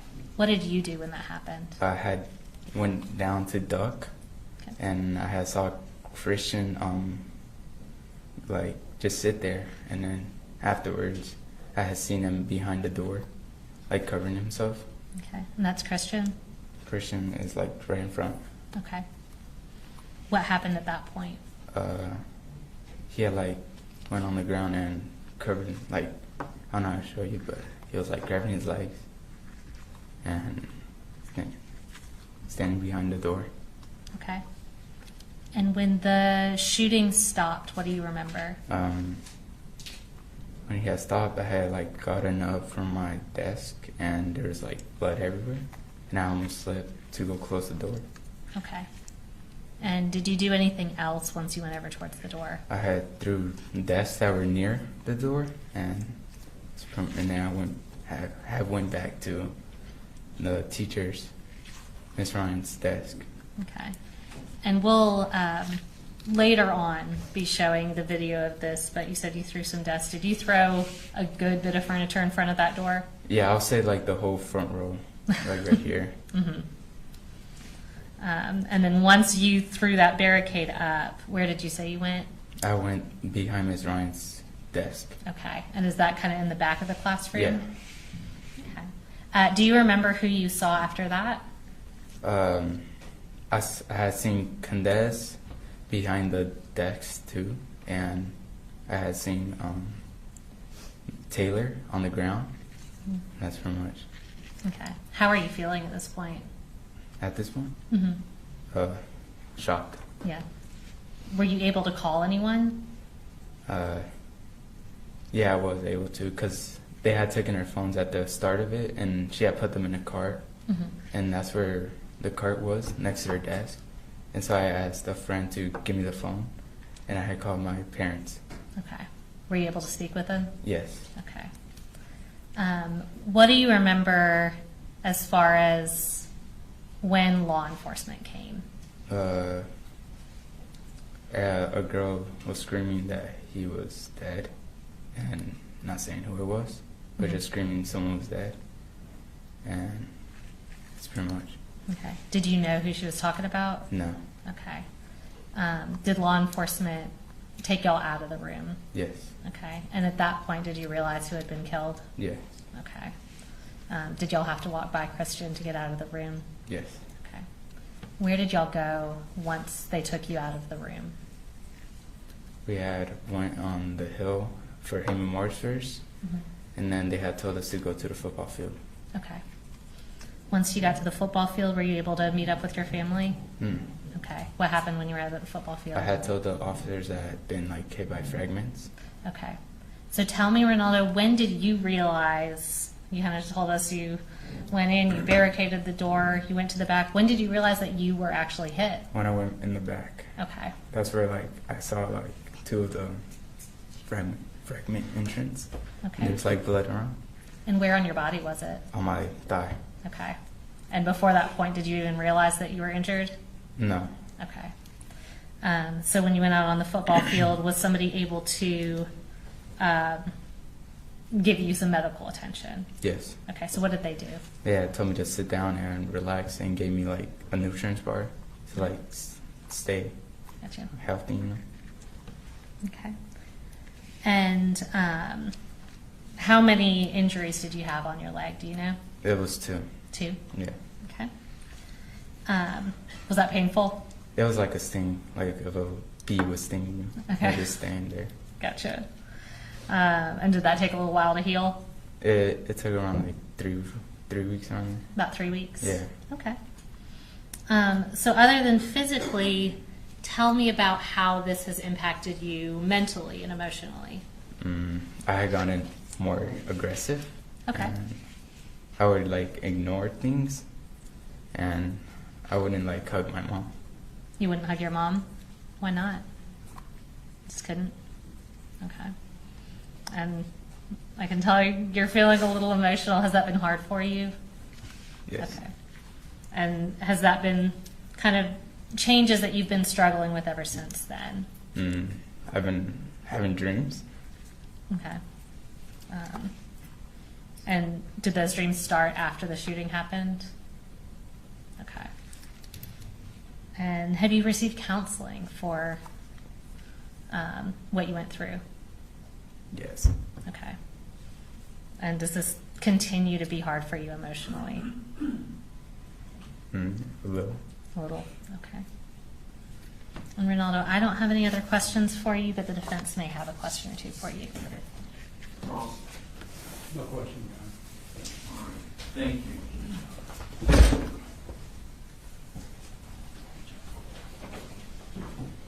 State what's next week. State called Howard Carter.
Hi, Mr. Carter. You can have a seat, and if you could raise your right hand.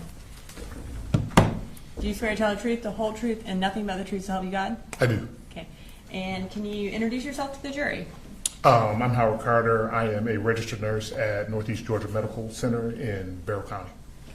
And how long have you been a registered nurse? About 7 years. Have you spent that entire 7 years in the Barrow County Hospital? No, ma'am. I was with Piedmont Walton first. Okay. What educational background do you have that qualifies you for your position as a nurse? There was 2 years of prerequisite courses at Gwinnett Tech, and then there was my RN training at Athens Technical College. Okay. And at Northeast Georgia Barrow, what kind of nurse are you? I am a registered nurse in the emergency department. And tell us what you do as a registered nurse in the emergency department. We are the first line when you come to the hospital. We triage and we determine, as a nurse there, we treat and either send you to transfer or send you into our hospital or send you home. Okay. So I'm going to turn your attention to the morning of September 4th of 2024. Were you on duty that day? I was. Okay. And were you made aware that there was a shooting at Apalachee High School? We were. When y'all were made aware of that, did y'all prepare for potentially getting patients? We did, yes. Okay. And how did y'all prepare for that? Without knowing what type of patients we would be getting, we prepared our 2 larger rooms just in case there was serious trauma that came through the door. And did you specifically have 2 patients that you worked on that came from Apalachee High School? Correct. And what were their names? One is, I'm going to say, Ronaldo Vega, and Jackson, I can't remember his last name. Does Jackson Beaver sound familiar? Beaver, correct. Okay. Do you have an independent memory of working with the 2 of them? Yes. Okay.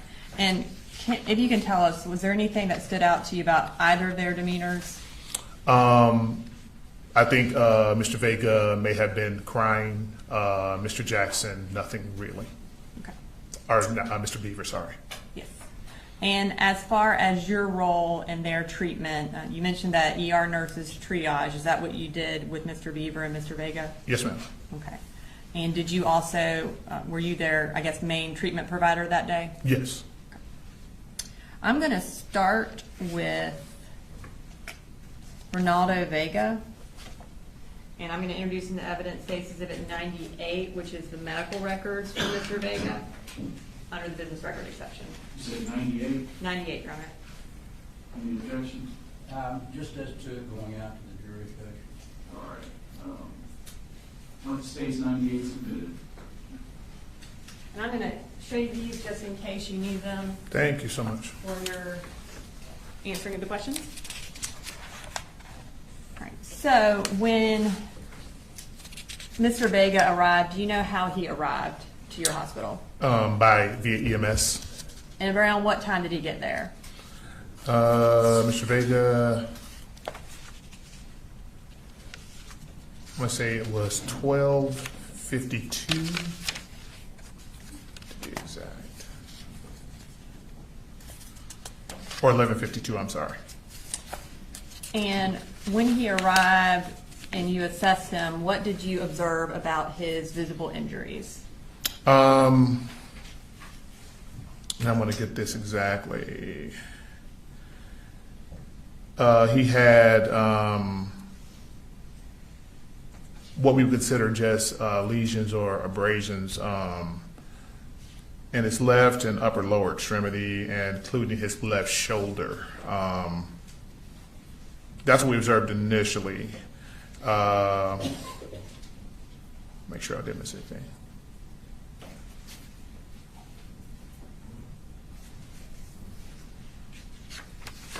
And most of those fragments were at the surface of the skin. Yeah. Okay. And you said you observed abrasions or lesions. What was the cause of those abrasions or lesions? There seemed to be, in some cases, metal in them. And what we couldn't guarantee a cause. We don't know exactly, but we just knew that they probably entered the skin with force because they were up underneath the skin. And you said metal was inside the skin. Were those consistent with bullet fragments? It could be, yes, ma'am. Okay. And how old was Mr. Vega at the time of his treatment? I think Mr. Vega was 14 at the time of his treatment. Okay. Those types of injuries where there is metal that has entered your skin, obviously with force, as you indicated, would those injuries be painful? Yes. What treatment did you provide to Mr. Vega? We did give him 600 milligrams of ibuprofen, and he also had a tetanus shot. Is that based on the fact that there was metal inside his body? Yes, ma'am. Any injury that causes, injured his body, yes, ma'am. And were you able to remove the metal fragments from his body? We were not, as per the provider, the metal would have to, because it would have been tissue disruption from as per the provider, it would grow out of his skin. The skin would push it out over time. Okay. So essentially causing, or I guess trying to take the metal fragments out would cause more damage. Yes. And y'all chose to kind of let them work themselves out Yes, on their ma'am. own. Okay. Now, at this time, I'm going to move to Jackson Beaver. I'm going to introduce him to evidence, State's Exhibit 99, which are the medical records for Mr. Beaver under the business records exception as well. Any objection to 99? Same objection, Judge. All right, 99 submitted. And was Mr. Vega able to leave that day from the hospital? Yes. Did y'all, before we get to Mr. Beaver, before Mr. Vega left, did y'all kind of assess his emotional needs and provide resources if needed for that as well? If I remember correctly, and looking through actually more than what you guys have here, I think we let him speak to behavioral health. Okay. And is that something that you do when someone has been through a traumatic experience? Yes. Okay. Now, moving to Mr. Beaver, did you have the same role in his treatment that you had in Mr. Vega's treatment? Yes, ma'am. Okay. And approximately what time did Mr. Beaver arrive at the hospital? It looks as if that is going to be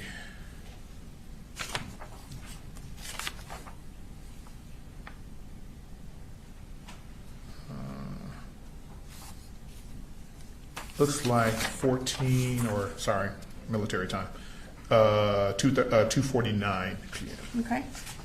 And again, was he transported also by ambulance? Yes, ma'am. And when you assessed him, how old was he? 15, I believe it is.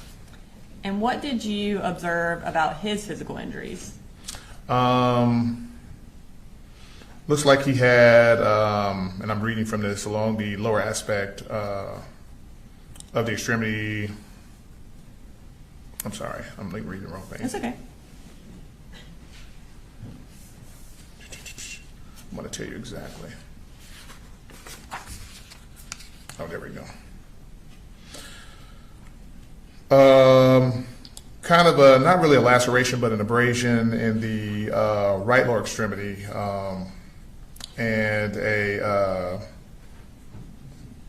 says a wound to the lateral posterior right thigh that was bandaged. So yeah. Okay. And when you say it wasn't really, it was an abrasion versus a laceration, kind of tell us what the difference is. Lacerations, depending on the depth, are in some cases something that can be sutured. A lot of times we don't use laceration when it's something that's not very deep. And as far as his injuries, did he have metal fragments as well in his body?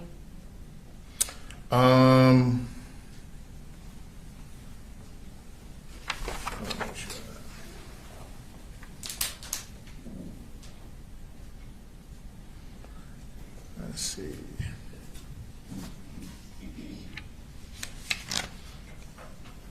Yes. And what treatment did you provide to Mr. Beaver? His treatment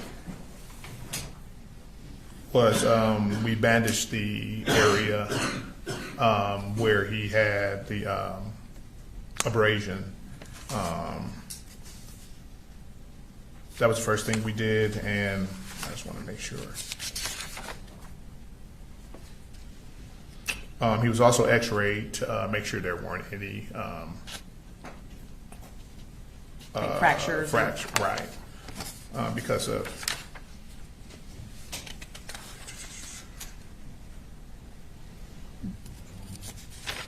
Did you also irrigate his wounds? we did, and he was also given a 600 milligram ibuprofen. And what is the purpose of irrigating wounds? Any kind of wound that you have, irrigating just gives a less chance for infection. And did the metal fragments also remain in his body? Yes, ma'am. Okay. Was that a similar reason because you did not want to disrupt the tissue anymore? Correct. Okay. And was he able to leave the hospital that day? Yes, he was. And was he similarly given the ability to talk to someone from behavioral health because he had been through that traumatic experience? Yes, ma'am. When I looked at the records, it looks as if he also spoke to behavioral health, and they gave him information on outpatient care if necessary. Thank you. I don't have any further questions for you. Thank you, Mr. Carter. Any calls? No questions, Your Honor. Thank you, sir. You're free to go. All right, thank you, sir. Bye.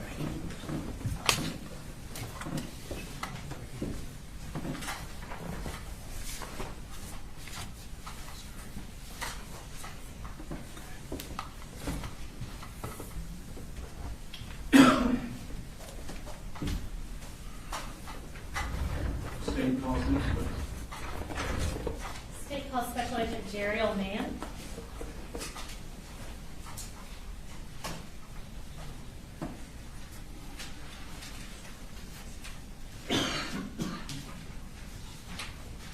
Judge, can we approach before the next witness, just about scheduling?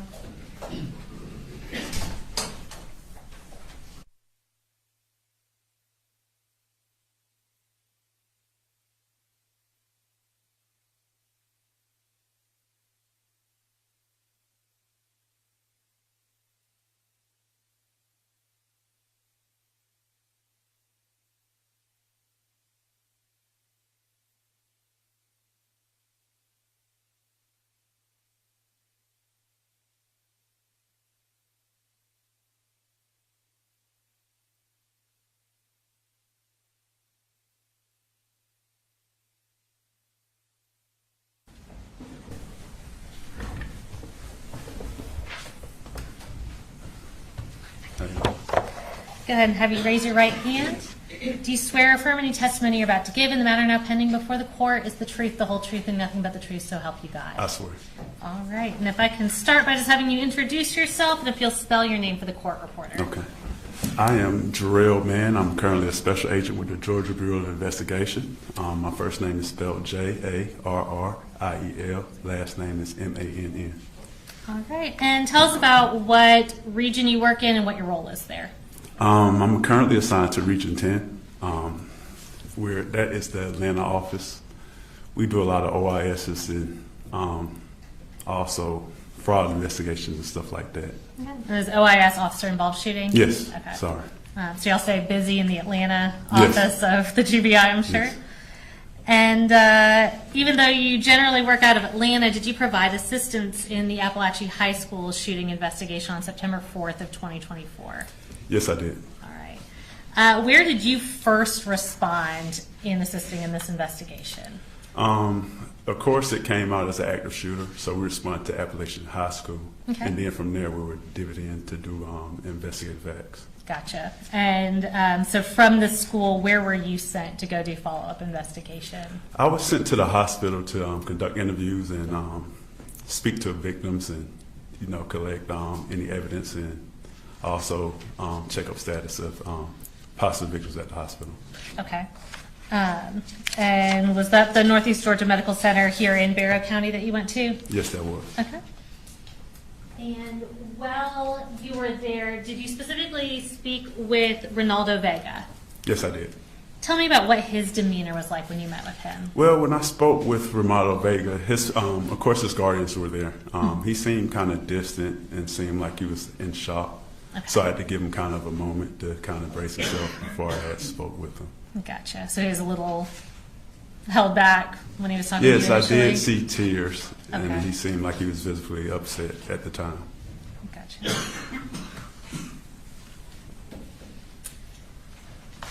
And I'm going to show you what's been marked as State's Exhibits 100 through 102. Did you have the opportunity to photograph Ronaldo's injuries while you were there? Yes, I did. If you'll just glance at those and tell me if those are fair and accurate depictions of the photographs that you took of Ronaldo and his injuries. Yes, they are. And Judge, at this time we would ask to tender and publish State's Exhibits 100, 101, and 102. All right, 100 through 102 are admitted.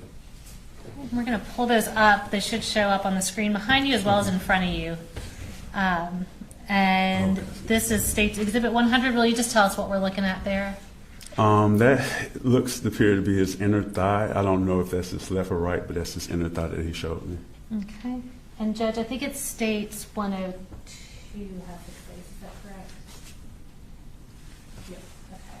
So we would ask that State's 102 not be published by the media. All right. My understanding to the media is that 102 has Ronaldo's face, and you're not to photograph or record or broadcast 102 here. All right, so this is 100. We'll show 101 first. And what are we looking at here? This is his arm. It was, I guess it was injuries or lacerations that was shown to me that I documented and took pictures of as well. Okay, and last we'll just show 102. And this right here is just the overall photo that I took of him lying in hospital bed. All right, does that picture kind of accurately represent Ronaldo's demeanor that you saw? Yes. Okay. While you were there, did you also have the opportunity to speak with Jackson Beaver? Yes, I did. All right. And did you also have the opportunity to photograph Jackson's injuries? Yes, I did. And I'm going to show you what's been marked as States 103, 104, and 105. And I'll go ahead and ask you, Jackson, we recently saw him testify. Was he just kind of more of a upbeat kid at his baseline? Yes, he was. Okay. He was very cooperative. Okay. And do you recognize the images in those photographs? Yes, I do. Are those fair and accurate depictions of the photographs you took of Jackson Beaver? Yes. All right, and Judge, we would ask to tender states 103 through 105, and I believe it's 105, right, that has Jackson Beaver's face in it, so we'd ask that not be published to the media. All right, any objection to 103 through 5? All right, 103 through 5 are admitted, and just announce when you get to 105. Okay, so this is 103. Can you tell us what we're looking at here? This is a laceration, appears to be to, I want to say it's like lower leg Okay. beneath the buttocks area. And next we'll pull up 104. And these are just, I guess, lacerations are, I don't know if it's fragments from some sort on his calf muscles that he showed me. Okay, so did he have kind of a spattering of superficial injuries that you observed on his leg? Yes. Okay. And this last one is going to be the one that has his face in it, and that's 105. Is that Jackson Beaver? Yeah, it's just showing him and his demeanor, yes. All right, thank you. And did your time at the hospital interviewing these individuals, taking photographs of them, did that conclude your role in assisting in this investigation? Yes, it did. All right, well, I have no further questions. I'll come grab those exhibits for you.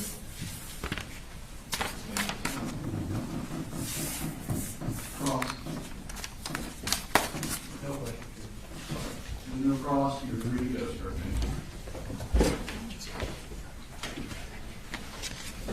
All right, ladies and gentlemen, due to some witness scheduling issues, we're going to go ahead and break for lunch presently.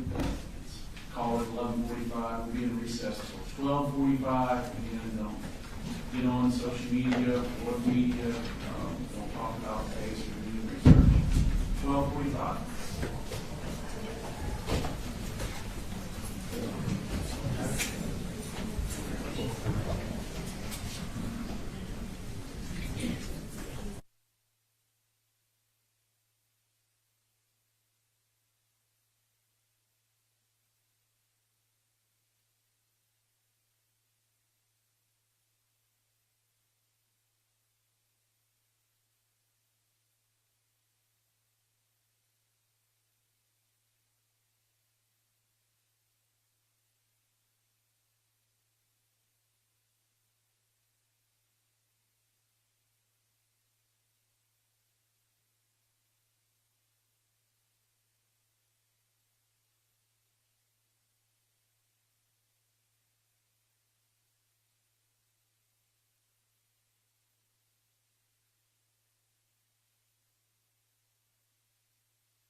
witnesses slated for today. So, and that's all we were planning, but that would be 23 witnesses total. So we felt like. I'm not chastising, I'm just asking. So I imagine we'll end a little earlier because they are mostly the students. And then we have 2 more teachers. But if you want to keep count. I said earlier, Judge, we don't anticipate cross-examining anybody unless something unusual is said. So should move fairly quickly.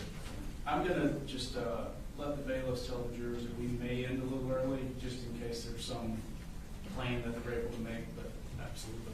I mean, do you think you talking maybe 4 o'clock, or you think earlier than that? We'll see, 11 witnesses, similar to what we've had this morning.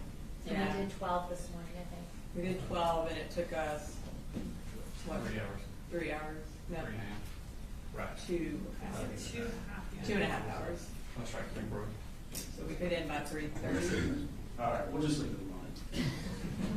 We'll give them a present. Yes. Is the jury ready? Yes, sir. Are y'all ready for the jurors? Yes, Your Honor. All right, bring them in.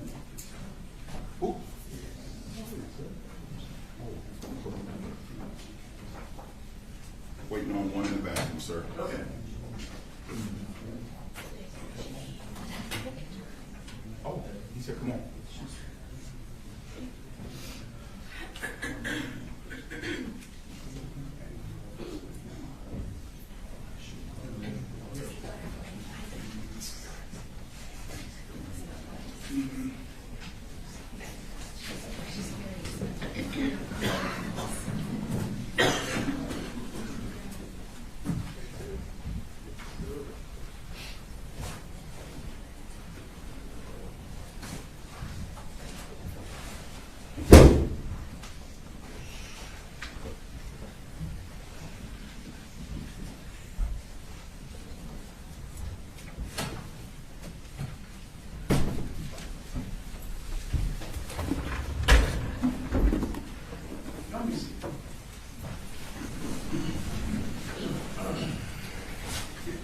State calls next witness.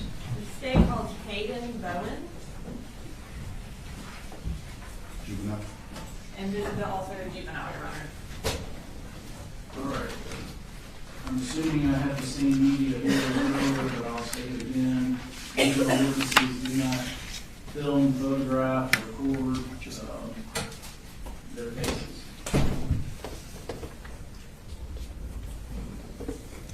Good afternoon, Miss Bowen. Can you raise your right hand? Do you swear to tell the truth, the whole truth, and nothing but the truth to help you God? Help me God. Okay. And if you could, I know you're a little soft-spoken. If you could speak up like you're talking to the back of the room so the jurors and the judge can hear you. So we're going to start with if you could just tell everybody your name and then also how to spell it. Hayden Bowen, Hayden Bowen.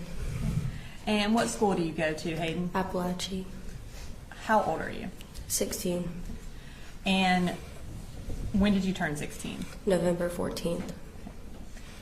Did you attend Apalachee High School the school year of 2024 to 2025? Yes. And were you a freshman that year? Yes, ma'am. Okay. Did you go to school on September 4th of 2024? Yes, ma'am. And can you tell us what your second period class was? Miss Ryan. Miss Ryan? And while you, I guess on September 4th, was that a day where you got a new seat? Is that the first day of like a new seating chart? Okay. I'm going to bring up that seating chart. And if you could just, I think we're going to have a circle around where you were sitting. If you could just tell us if that is where you remember you were sitting on that day. Yes, ma'am. Okay. So on September 4th, while you were sitting in class, did someone come to the door who was not supposed to be there? Yes, ma'am. Okay. Can you tell me what first drew your attention to him? The banging of him opening the door. Okay. So when he opened the door, there was a banging noise? Yes, ma'am. Did you recognize him? No, I didn't. Had you ever seen him before? No. What do you remember about him? On that day? On that day, yes. I remember black clothes is all I remember seeing him. Do you remember what he had with him? A gun. And what did he do? He shot it in our class.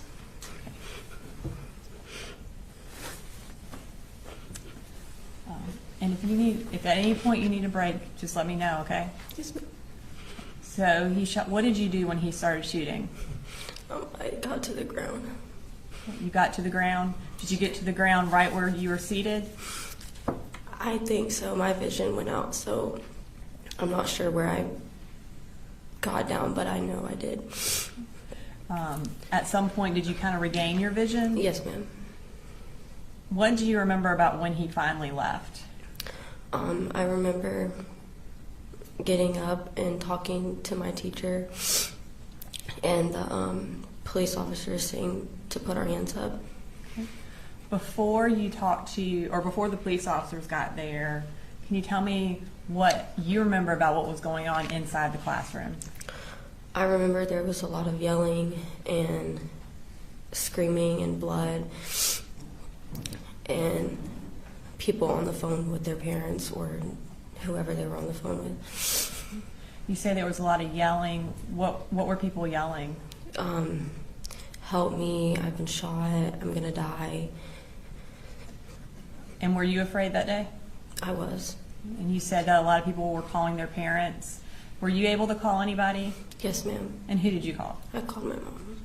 And what did you tell her? I told her that I was gonna die. And when you eventually moved from the floor, do you remember where you went in the classroom? I don't remember. And do you remember who you ended up next to or who you were talking to? I was next to my friend Jalen. And you say Jalen? Yes, ma'am. Okay. And anyone else?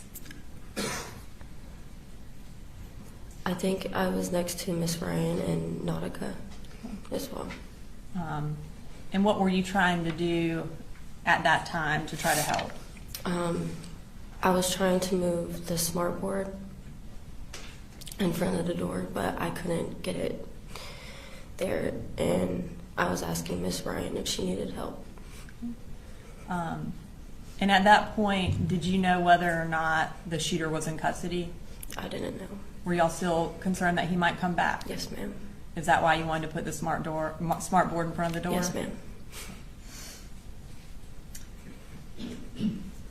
Tell me, you said when law enforcement arrived, they told you to put up your hands? Yes, ma'am. What happened after that? We walked out of the classroom and went to a little field before we went to the actual football field. And when you went to the football field, what was the purpose of going to the football field? Maybe to get everybody together and to make sure people were out of the building. Eventually, were parents allowed to come to the field? Yes, ma'am. Okay. And did a lot of parents show up? Yes, ma'am. Was your mom able to get there? My mom was not. She was out of town, but my uncle did come and get me.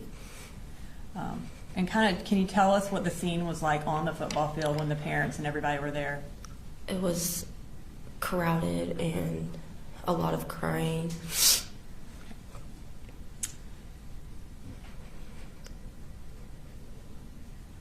Were you, you mentioned that you walked out of the classroom. Were you one of the first students out or were you one of the last students out? I think I was in the middle. Okay. Did anything happen as you were leaving? No, ma'am. Okay. Now, since September 4th, have you been to counseling? Yes, ma'am. And can you kind of talk to us about how that day has affected you? It's affected me a lot mentally. I haven't really been able to sleep at night sometimes. You said you haven't been able to sleep at night? Yes, ma'am. And I often having really bad thoughts relating to that and other things. And kind of tell me what you mean by really bad thoughts. That it's going to happen again, and that this time I'm going to die because I was supposed to the first time. Because, I'm sorry? Because I was supposed to the first time. And what do you mean by you were supposed to the first time? Because he came in my class, and I feel like none of us should have, like, had survived. And have you had any sort of anxiety or panic attacks because of this? Yes. Can you tell me about those? Well, my panic attacks, they normally come when I'm in school and I keep thinking and thinking, and then they come and it's hard to breathe during this. Is there anything that you have to do in order to kind of be able to breathe? I do box breathing. My therapist has helped me with that. Okay. And would you call it box breathing? Yes, ma'am. Okay. Is there anything in particular that triggers these panic attacks or the bad thoughts? The sound of like shoes scuffing on the ground. It reminds me of like people running, and loud noises are triggering, very triggering. Is the scuffing something that you remember from September 4th? Yes, ma'am.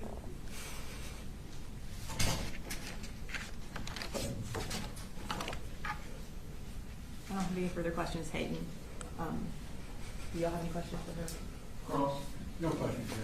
All right, thank you.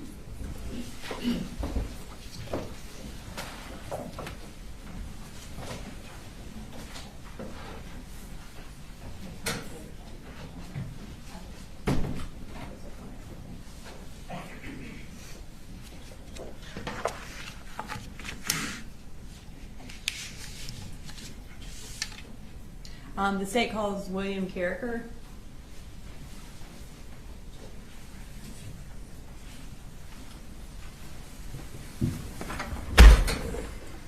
He is also a juvenile. I should have mentioned that. Same instructions to the meeting. And Judge, I think our next, we've got 7 after Mr. Carricker are going to be juveniles back to back to back. If that makes sense. Multiple juveniles testifying in a row here, so remember the instructions. All right. Can you raise your right hand, William? Okay. Do you swear to tell the truth, the whole truth, and nothing but the truth to help you God? Yes. Okay. Can you tell us your name? William Carricker. Can you spell your last name for us? Carriker. And what school do you go to? Apalachee High School. What grade are you in right now? 10th. So were you in 9th grade for the 2024-2025 school year? Yes. And how old are you right now? 16. When did you turn 16? September 22nd. Were you at school on September 4th of 2024? Yes. And who was your second period teacher? Miss Ryan. Okay. And what did she teach you? Math. Okay. I am going to show you a map from your seating chart from that day. We're going to put a circle around where you were sitting. If you could just tell us if that's where you remember you were sitting. Is that right? Is that where you were sitting? Yes. All right. Thank you, William. Okay. So during that period, did someone come to the door on September 4th that was not in your class? Yes. Did you recognize him? No. Had you ever seen him before? No. Can you tell us what happened when he came to your door? I believe he banged on the door a bit, and then he kicked it down and just started shooting. Okay. Do you remember what happened after he started shooting? He left and we hid in the class. He left and you hid in the class? Yeah. Where did you hide? Behind a table. And when you hid, did you try to make contact with anyone in your family? Yes. Who did you contact? My mom, dad, siblings, my grandma, and my aunt, I believe. Did you do that with a text message? Yes. Okay.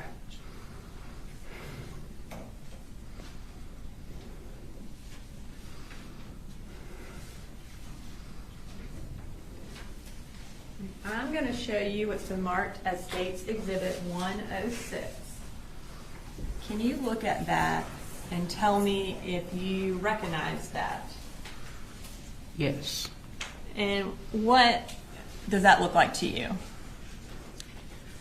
The group chat I made telling my parents what was happening. Okay. And is it like a fair and accurate screenshot or copy of that group chat with your parents and your family from September 4th of 2024? Yes. Your Honor, at this time I'd like to introduce into evidence State's Exhibit 106. No objection to that. All right, 106 is admitted.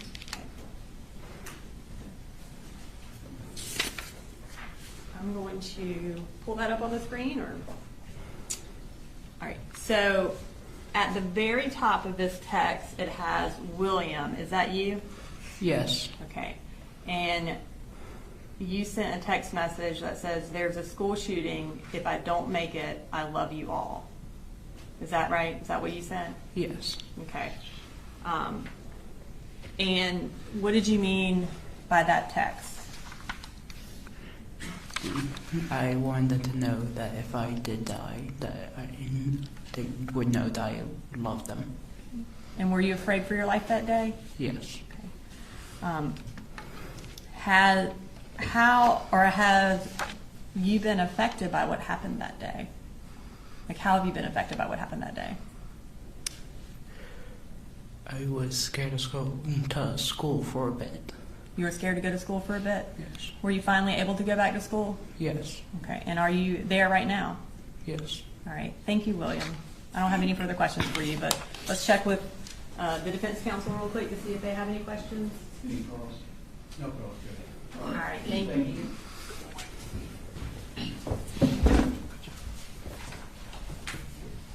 Any calls next to us?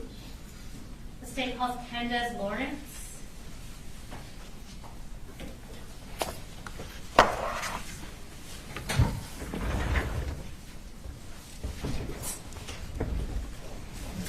All right, Candace, the first thing I'm going to have you do is raise your right hand. Do you swear to tell the truth, the whole truth, and nothing but the truth, so help you God? Yes, ma'am. All right, and you can put your hand down, and if you will tell us your name, and I'll have you spell your first name for the court reporter. My name is Kendez Lawrence, Kendez. And Kendez, what school do you go to? Apalachee, And what grade are you in right now? 10th grade. And were you at Apalachee during the 24 to 25 school year? Yes, ma'am. Okay, so were you a freshman that year? Yes, ma'am. Okay. And did you go to school on September 4th of 2024? Yes, ma'am. Okay. Who did you have for second period? Miss Ryan and Coach Edwards. Okay. And we're going to pull up a seating chart, and it should have your seat circled. If you'll just confirm for us that's where your seat was on that day. Yeah, I was sitting right there. Okay. So I'm going to start off with you a little earlier on in the class. So early on in second period, did you sign out of the class to go to the bathroom? Yes, ma'am. And was that bathroom close to y'all's classroom? Yeah. Okay. Who did you see when you walked into the bathroom? I didn't really see anybody, but I did see people in the stalls. Okay. And when you were in a stall, did something unusual happen? Yes. Why don't you tell us about that? So when I walked into the bathroom, I heard cops. They came in the restroom looking for somebody. Okay. And did someone leave with them? Mm-hmm. Okay.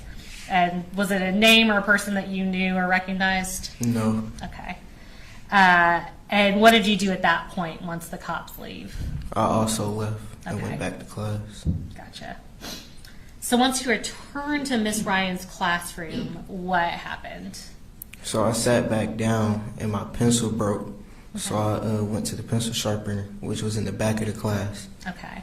So if we're looking at that seating chart, is it kind of between the two teachers' desks? Yes, ma'am. Okay. And while you're at the pencil sharpener sharpening your pencil, what happened? I just heard a loud bang, and then I just see him with the gun, and he just started shooting Okay. And where was the person with the gun? at the door. Okay. Was it someone you knew or recognized? No. Okay. So when you saw that there was a person with a gun, what did you do? I hid behind the teacher's desk Okay. And how long did it feel like the shooting went on? about like 30 to 45 seconds. Okay. After the shooting stopped in your room, did you hear anything else? Yeah, I heard like a couple more gunshots. So once all the shooting stops, what do you remember doing? I called my mom, and I was trying to make sure that everybody was okay. Okay. Do you remember calling out for anyone specific? Yeah, And who was that? Christian, Okay. How long had you known Christian for? since kindergarten. Okay. And why were you calling out for him? Because I remember that he was the closest to the door Okay. that day. And did he ever respond? No. Okay. Once law enforcement arrived, I guess let me back up. You said you called your mom. What did you tell her? That somebody came into my class and they just shot at us. Okay. How long did it feel like before law enforcement showed up in the classroom? About like 5 minutes. Okay. And what was everybody doing during that time while y'all were waiting for them to get there? I really don't remember. I just heard a lot of yelling. Right. So once they get there, were y'all evacuated from the classroom? Yes. Okay. And did you see Christian when you were leaving the classroom? Yes. Okay. Once y'all left the classroom, where did y'all go? At first, we went to we went by the tennis court. Then we went to the football field. Okay. Once you're at the football field, who did you find? I was looking for my sister. I ended up finding her by like 20 minutes later. Gotcha. And was your sister also a student at Apalachee High School? Yes. Okay. And after you found your sister, were y'all eventually able to meet up with your mom? Yes. Okay. Candace, did you also know Mason? Yes. And how long had you known him for? Since kindergarten. When did you find out that Mason had also been killed? I found out like the next day. Okay. Did you even realize that he had been there that day? No. Okay. And when did you end up going back to school after this all happened? After fall break. Okay. Was that like October-ish? Yes. Okay. Since all this happened, have you gotten some counseling? Yes. Okay. And tell me a little bit about how this all has affected you. Well, I'm not as comfortable as I used to be at school no more. Is there anything specific that gets you really nervous if you're at school? Everything. Everything? Okay. I've also been having bad dreams a lot. Okay. And did that start after the shooting? Okay. And I want to talk to you about one thing after this happened. Was there something specific about the way things played out that day that really bothered you? Yes. All right. Tell me what that was. I thought I left the door open that day. Okay. That was something that bothered me. Was that something that you thought about a lot? Mm-hmm. Okay. And something you were like blaming yourself for? Mm-hmm. Did that kind of make you question your memory of the whole thing? Yeah. Okay. So Candace, about a month ago or a few weeks ago, did you actually ask my office to be able to watch the surveillance footage of the shooting in Miss Ryan's classroom? Yes. And did that allow you to confirm that you had not left the door open? Yes. Did that give you some closure? Yes. Okay. Was that hard for you to do? Yeah. Okay. Thank you, Candace. I do not have any other questions for you. I do not believe. No problem. Thank you. All right, thank you. Thank you.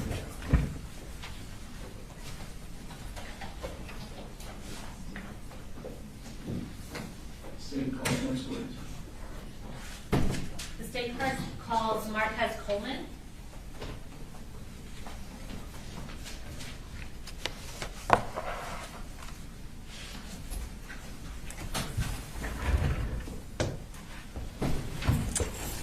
All right, I'm going to have you raise your right hand. Do you swear to tell the truth, the whole truth, and nothing but the truth, so help you God? Yes, ma'am. All right, and you can put your hand down. If you will introduce yourself, and by that I mean just tell us your full name, and I'll have you spell your first and last name for the court report, okay? Marquez Coleman. MarquezColeman. All right. And Marquez, how old are you?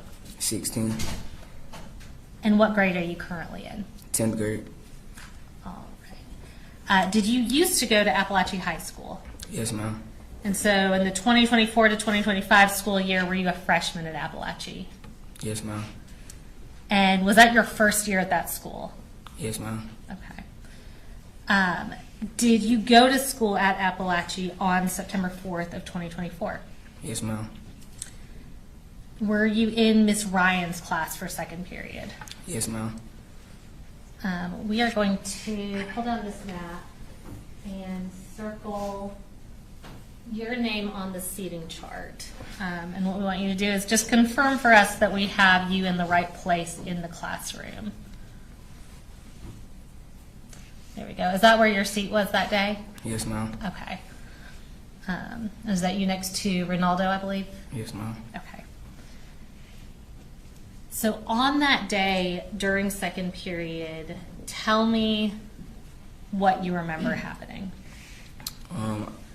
I was just doing my work, and then I looked to the left, and then the door was just open, and then the dude started shooting, and then I got up and ran behind my teacher desk, and then I was just hiding, and then I heard screams. Everybody was just screaming. At first, well, my ears went blank for a little bit because like the shots were so loud. Okay. And then I was behind the teacher's desk, and then after he got done shooting, I got up and then I went to the other teacher's desk, and then that's it.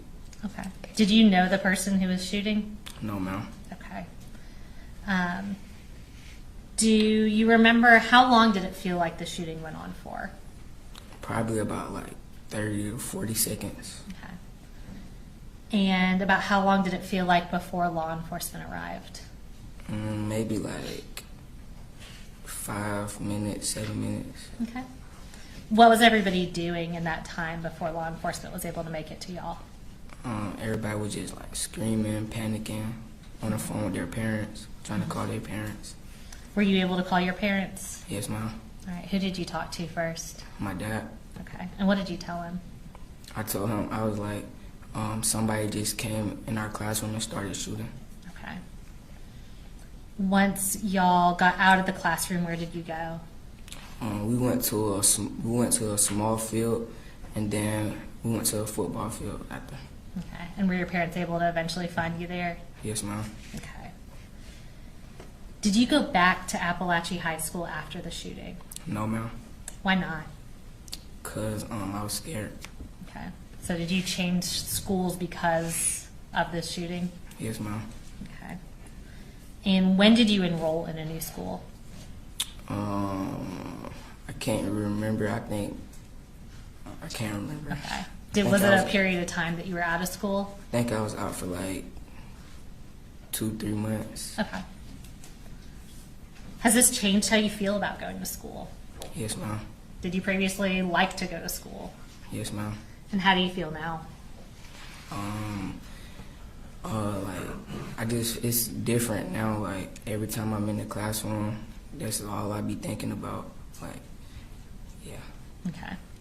Is it hard not to think about that even though you're at a different school? Yes, ma'am.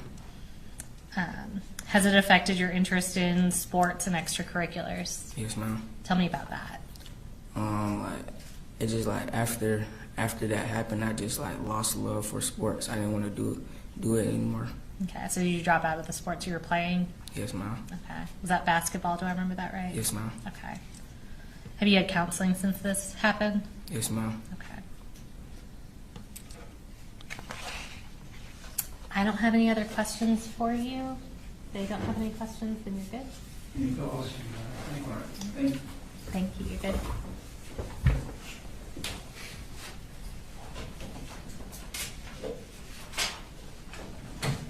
State calls next, please. The state called Brittany Rubio.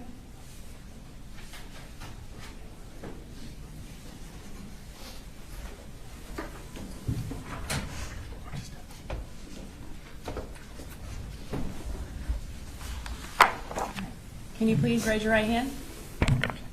Do you swear to tell the truth, the whole truth, and nothing but the truth so help you God? Yes. Okay. And just so everyone can hear you, if you will just kind of speak loud enough, kind of like you're talking to the back of the room, so the jury can hear you and the judge can hear you. Can you tell everybody what your name is? Oh, my name is Brittany Rubio. Okay. And can you spell your last name for everybody? Rubio. Okay. And is it dash Rubio? Yeah. Okay. What school do you go to? Apalachee High School. And what grade are you in? I'm a sophomore. How old are you? 16. And when did you turn 16? December 2nd. Back in the 2024 to 2025 school year, were you a ninth grader? Yes. Did you go to school on September 4th of 2024? Yes. And who did you have for your second period teacher? Miss Ryan. Miss Ryan?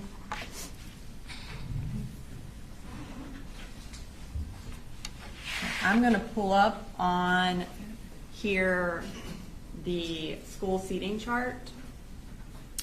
And we have where we think you were sitting circled. Is that where you remember you were sitting that day? Yes. Okay. Was that a new seat for you that particular day? Yeah. Okay.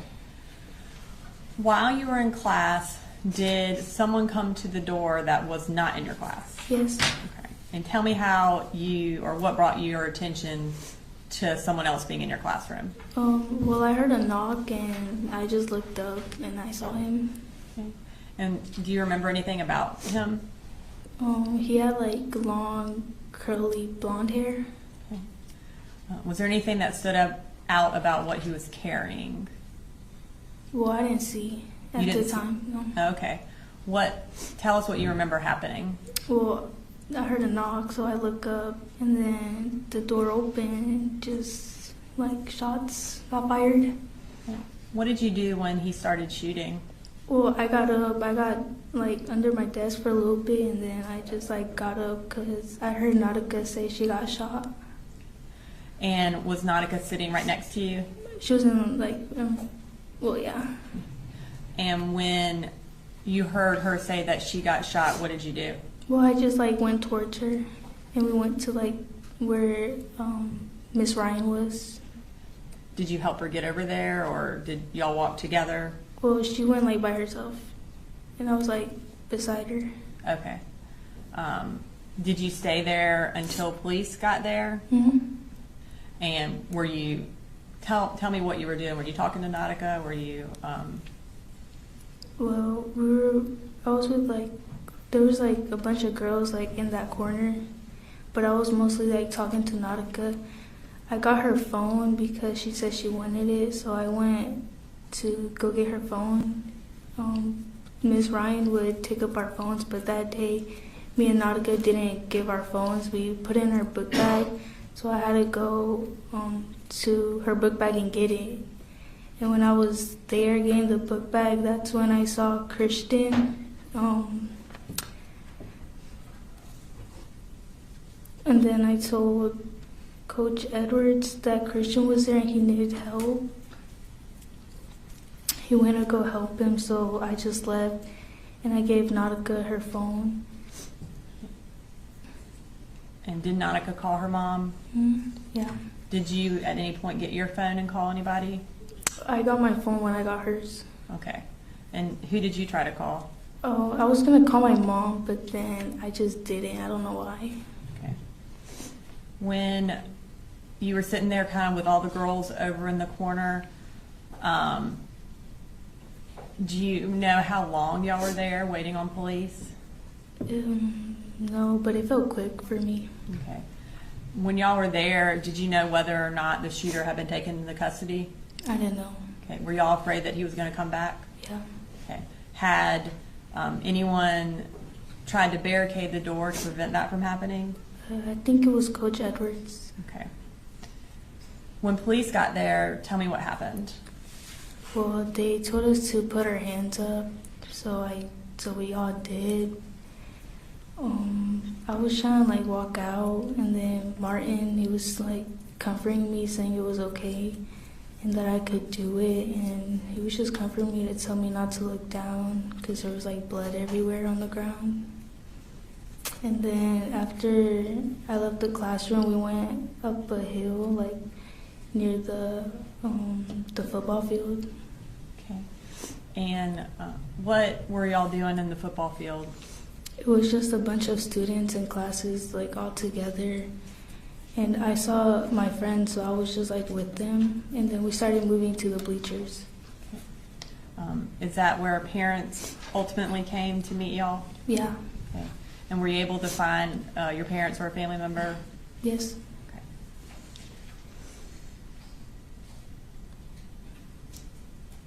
When, kind of since this day, can you tell us how that shooting has affected you? I get scared very easily now, and when I'm in public, if I hear a loud noise, sometimes I get scared.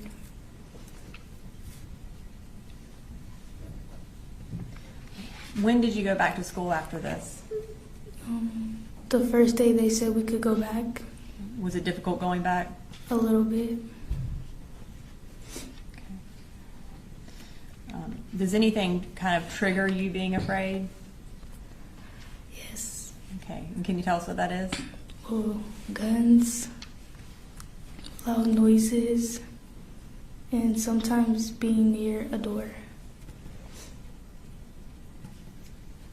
All right. Thank you, Brittany. I don't have any further questions for you, and I don't think the defense has any.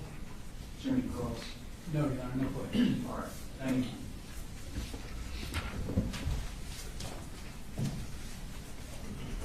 Coach, could you bring Michaela Brown next? State calls Michaela Brown, remember?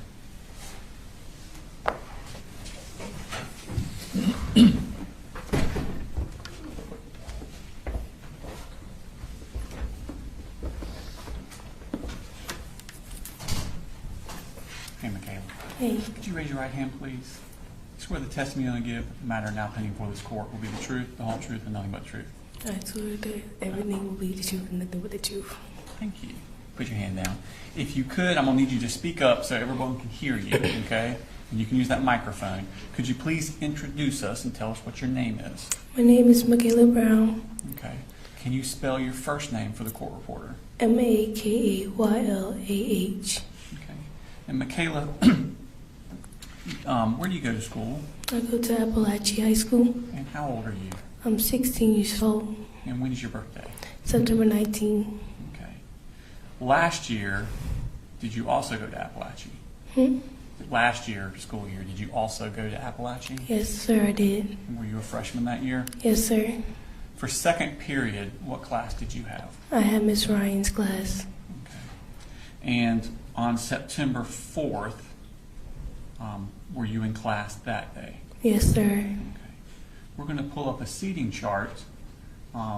That's not it there. Well, that's the seating chart. We're going to pull a different one up that has where we think you were sitting. And tell us if that's correct.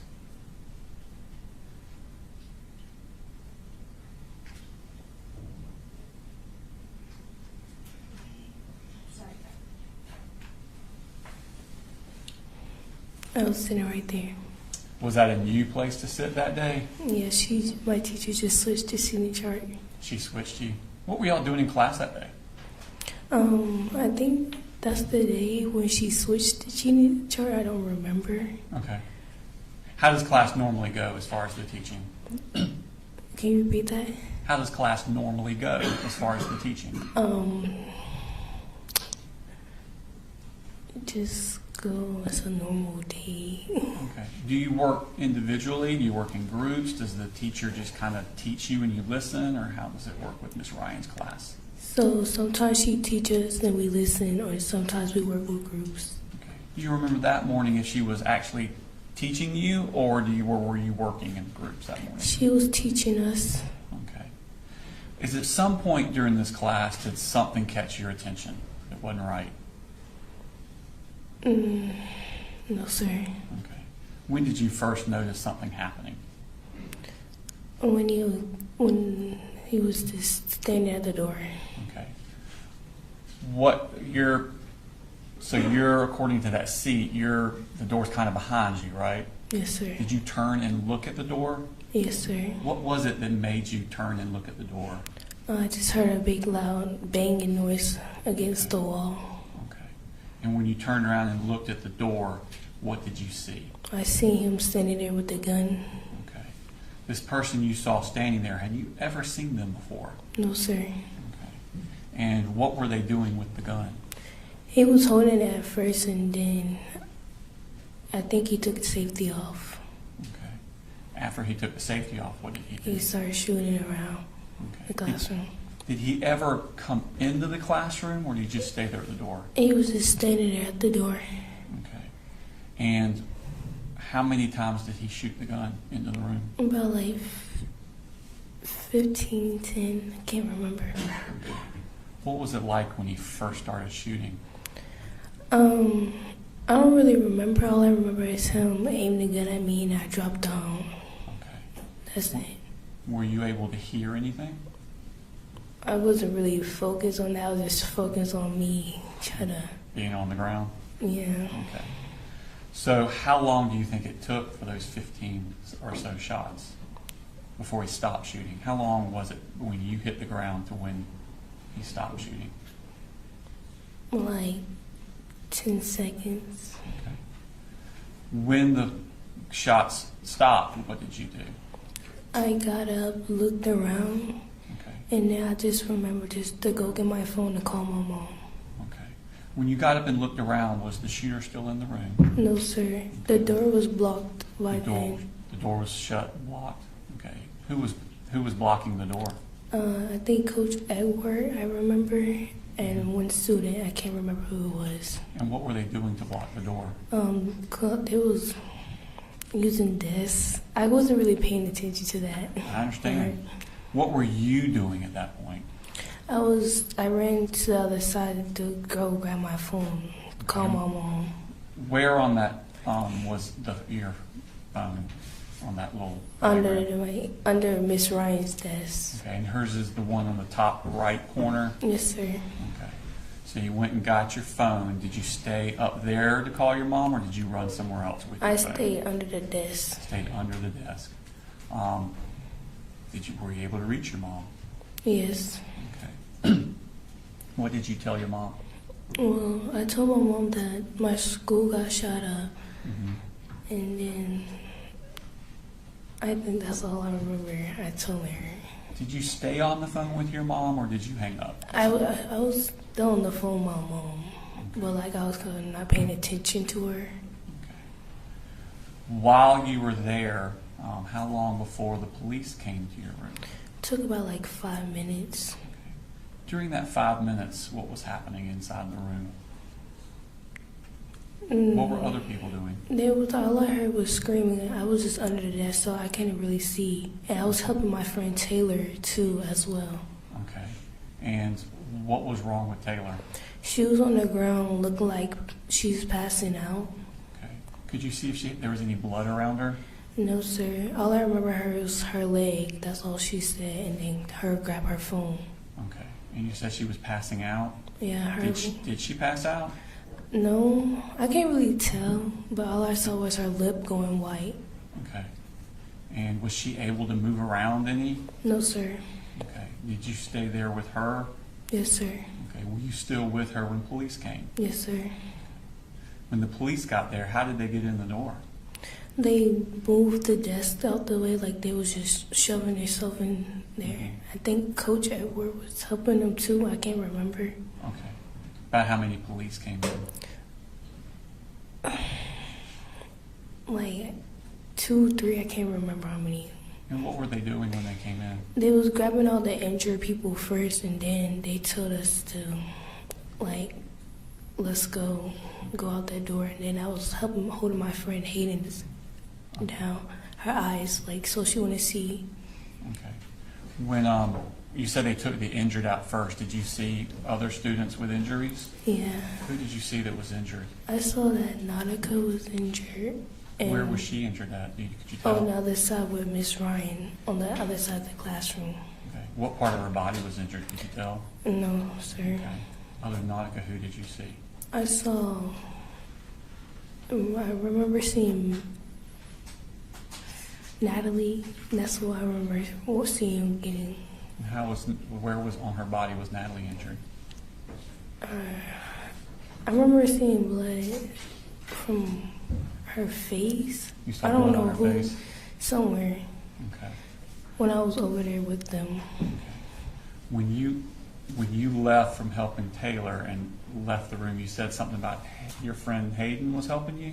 No, I was helping Hayden, You were like cover helping her Hayden. eyes so she wouldn't see the body. Okay. And which body are you referring to? Christian's body, Where was Christian's body at? near the doorway. Okay. Did you see it? Yes, sir. Okay. And was he alive or deceased? He was deceased. Okay. How could you tell? Because he wasn't moving, and I think I remember seeing his eyes open. I can't tell. Okay. And Hayden, how was she reacting? She was crying, like almost like in a panic mode, but I can't really remember how she was acting or tell. Okay. When you went out the door past Christian's body, which direction did they turn you, to the left or to the right? To the right. Okay. Did you see anything else in the hallway before you left the school? I mean, I think a white bag. Okay. And then y'all went out the door to your right. Okay. Where did y'all go? We went up the grass to go to this field. Well, we went up to the grass to a tree to see where else to go, because I think they came and got us first. I can't remember. Were there other students out there, or was it just your class? There was more students out there, because I remember looking for Taylor's sister, because I had Taylor's phone. You had Taylor's phone. Did you get that when you were helping her? Yeah. Okay. And so, did you know Taylor? Yes. How long have you known Taylor? Since elementary school. Okay. So you knew her sister too?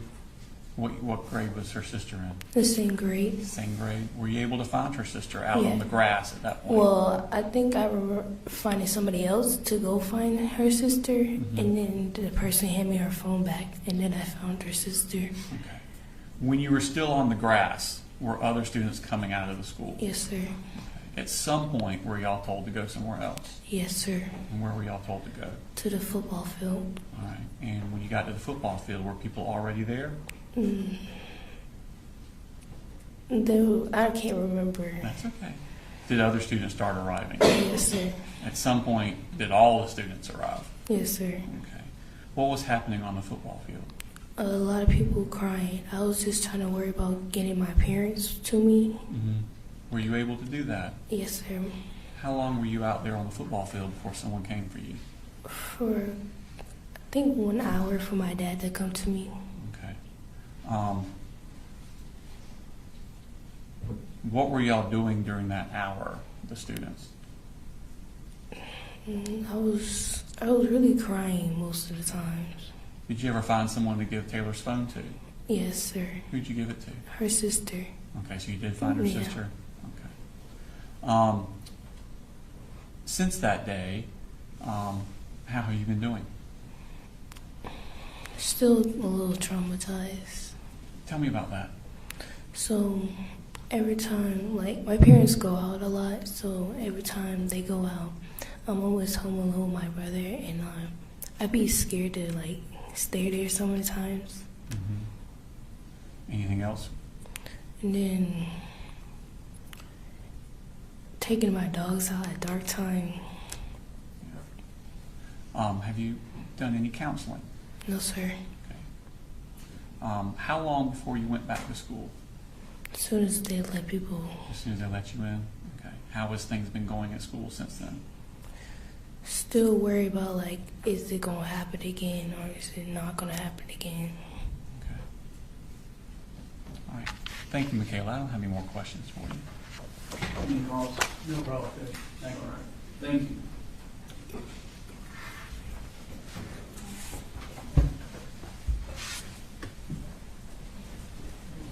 State calls next, please. St. Paul's Kaylin Brady.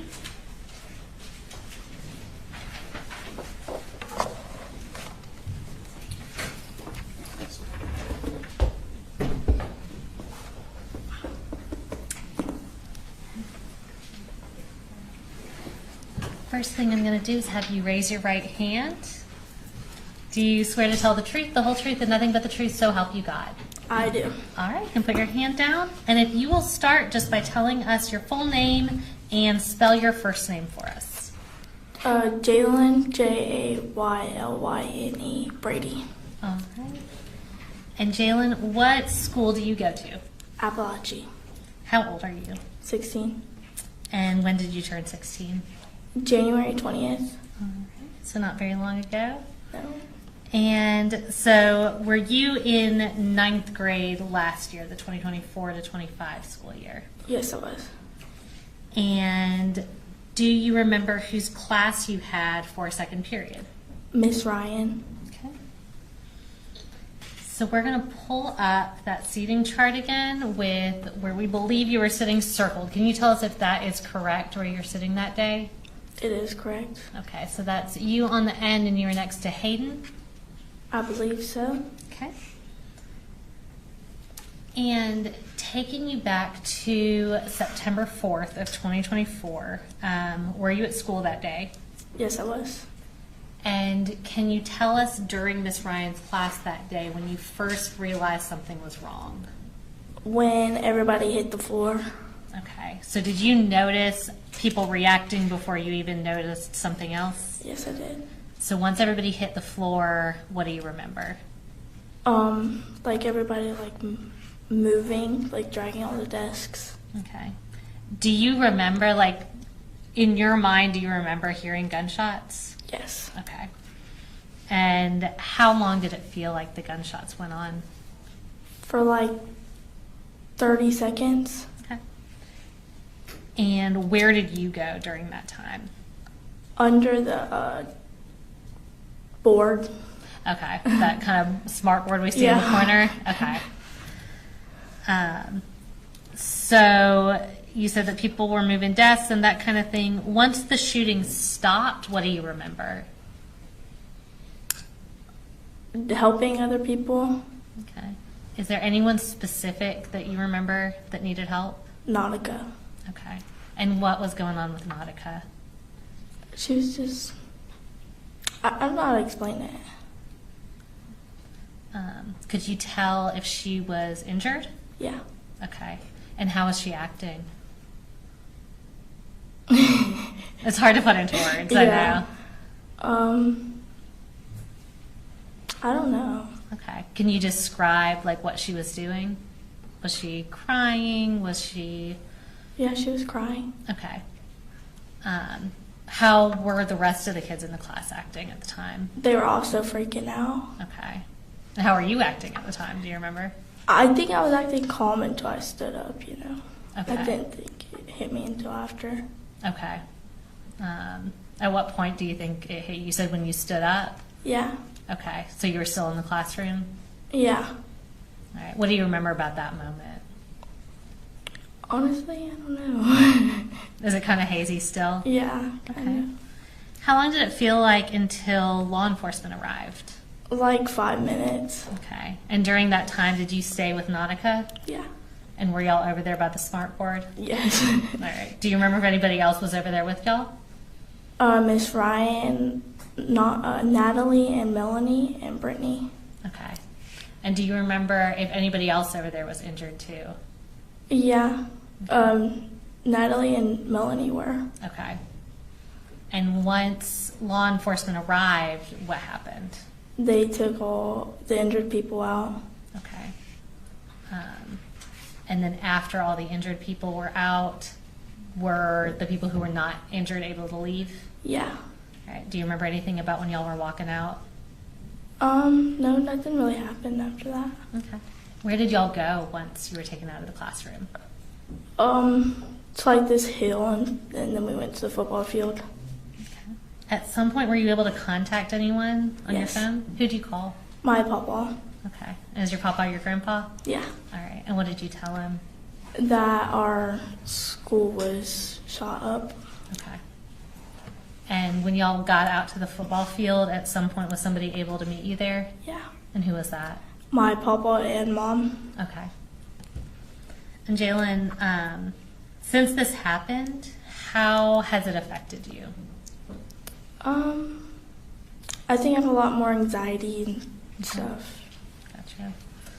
Is it something that comes up regularly, something you continue to struggle with? Yes. What does it look like when you feel anxious? Like, how does that feel for you? I'm not really sure what it's worse. Yeah. Is it something, has it made school any harder for you? A little, yeah. Okay. And do you feel it sometimes at home too? Not really. Okay. Mainly school? Yeah. Okay. Jalen, I don't think I have any other questions for you. Any thoughts? No problem, Judge. Thank you. All right, you're done, Jalen. Thank you.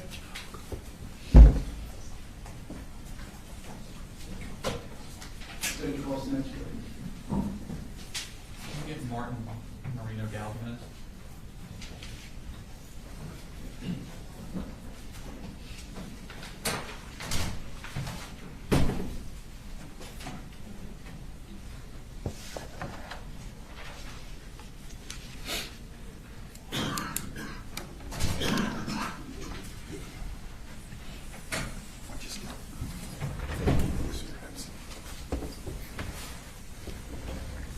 Hey Martin, how are you today? I'm getting you. Doing well.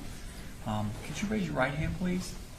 You swear the testimony you'll give in the matter now pending before this court will be the truth, the whole truth, and nothing but the truth? Yes, sir. Thank you. If you could, put your hand down and introduce yourself to the jury. My name is Martin Marino Galdames. Okay. Do you want me to spell it out? I would love for you to spell that. Thank you. My first name is Martin. My first last name Merino. And my second last name is Galdamez. Okay. And Martin, how old are you? I'm 16. And when's your birthday? December 19th. What school do you go to? I go to Apalachee High School. Okay. And last year, what year are you?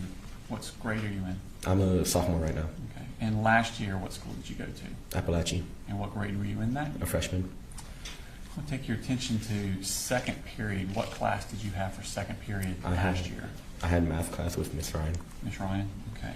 And were you in school on the day of September 4th of last year? Yes, sir. Okay. Or 2 years ago. Did you know the other kids in that class well? Yeah. Okay. Who were the other kids that you knew? I knew Kendez since pre-K. I knew Christian since elementary. Mason since elementary too. I've known Landon since middle school. Hayden and Ronaldo I met that year. I've known about Brittany since around middle school and elementary. Nautica since middle school, and I didn't know Jalen that well. And William since elementary too. Okay. What were y'all doing in class that day? Miss Ryan was up on the board teaching us from one of the math textbooks we had on our desks. Okay. I'm going to take your attention. We're going to pull up a seating chart and see. We're going to circle where we think you were. Is that where you were? The row I was in is a bit longer. I'd say about one more desk longer. Okay. But yes, it's correct. Okay. Were you sitting next to Kendez? Mm-hmm. Okay.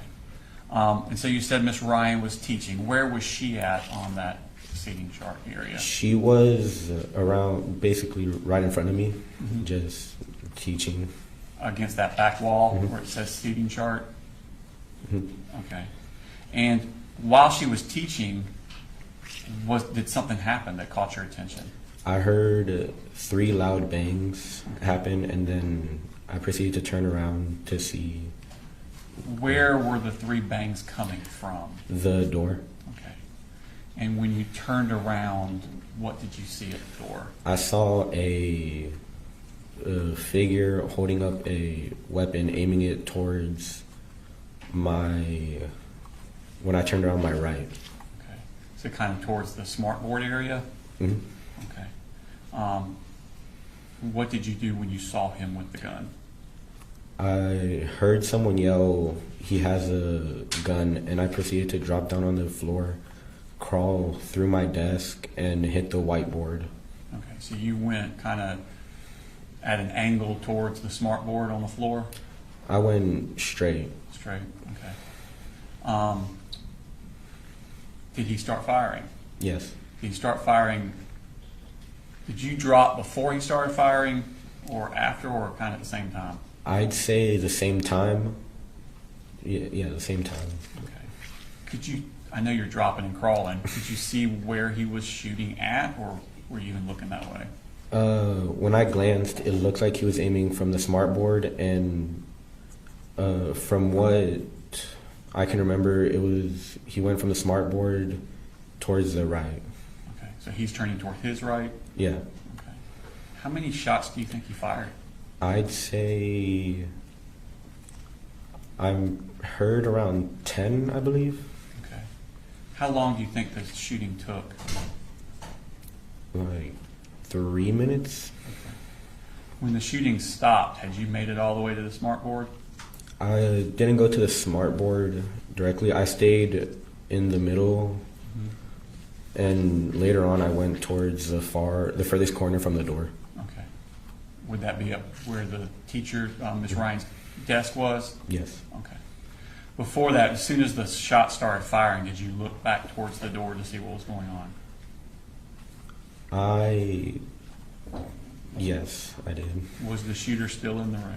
No, he left the door open, and I remember some of my friends going to close the door and put chairs and desks to cover it.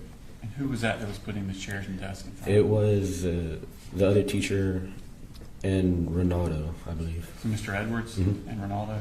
Okay. And what were you doing while they were putting the chairs? While they were doing that, I was jumping between my friends to see if they were okay. And I remember giving my hoodie to Miss Ryan to help some of the kids that were bleeding. Okay. Who did you first notice that wasn't okay? Taylor. Okay. She was really pale. Could you tell if she was injured in any way? I couldn't tell she was injured, but I knew something was wrong from how pale her face was. Okay. Where was she? She was in front of the teacher's desk, Mm-hmm. just sitting there. Okay. Did she say anything to you? No. Did you say anything to her? I asked her if she was okay, if she got hit or anything, but Did she answer you? no. Okay. Did you do anything with her to render aid to her? No, I left her to Landon and Ari, I believe. Okay, so they were helping her. Mhm. What did you do then?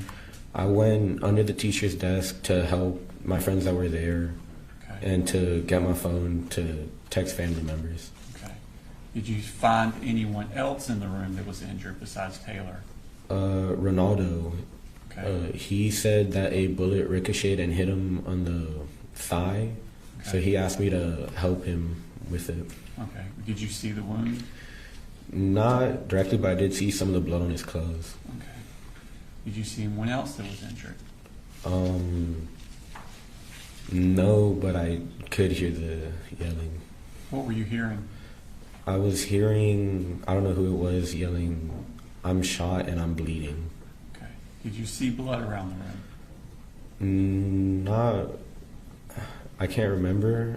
I have vague glimpses of seeing bits of blood on the floor Okay. after it all happened. Okay. You said you got your phone, and who did you contact? I tried calling my mom and then my dad, but they were at work so they didn't pick up. Okay. So I proceeded to text 2 of my cousins. Okay. And what did you tell them?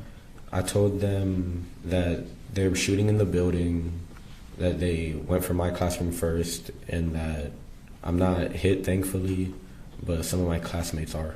Okay. After the shooter left your classroom, could you hear any more shots other parts of the school? I don't remember. I wasn't paying attention to that. I was trying to help some of my friends. I completely understand. How long was that y'all were in the room without anyone else helping? I would say half an hour or less. Okay. And who first came to help y'all? The cops first came to check on everyone, to see how bad the injuries were, Okay. and to guide us out of the building. Okay. And who did they take out first, the cops? I don't really remember that well. Okay. At some point, were you taken out of the room? Yes. Did you walk on your own free will, or did someone have to take you? I walked on my own free will because I also had to help Ronaldo get out of the building because he couldn't walk that well. Ronaldo was having trouble walking? Mm-hmm. Okay. Did you see Christian on your way out? Mm-hmm. Okay. And how was he? He was just laying down on the floor. I couldn't see much because I didn't want to, and I was helping others. Did you know he was there before you went to leave? Mm-hmm. Okay. Was there discussion around the room about it? Hmm? Was there any discussion around the room about it? About Christian? if he's Just about his well-being? there was a bunch of talking about people saying he was the first one to get injured. Mm-hmm. But that's really all I can remember. Okay. When you left the room, did you go to the right or the left? The right. Okay. Did you notice anything in the hallway that caught your attention? No, I was mainly focused on leaving the building as fast as I could. As fast as you get out? Okay. And where did they first take you?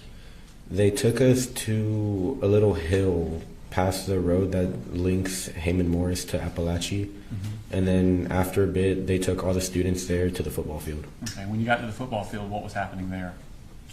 People were looking for their friends, crying, calling their parents.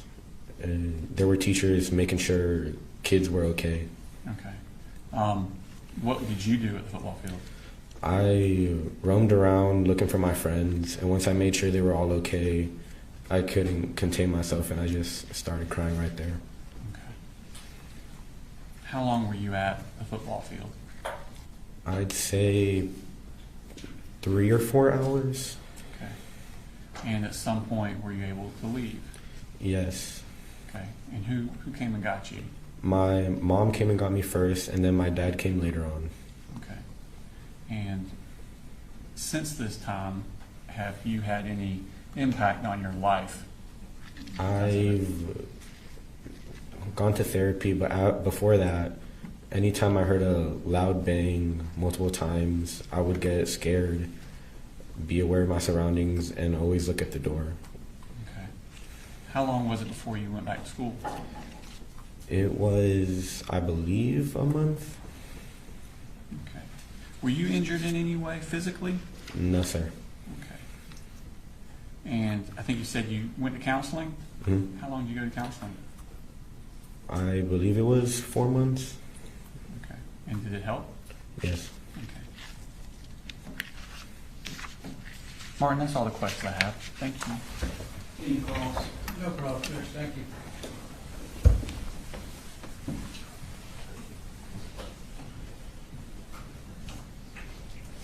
Call your next witness. State calls Ariana Norman.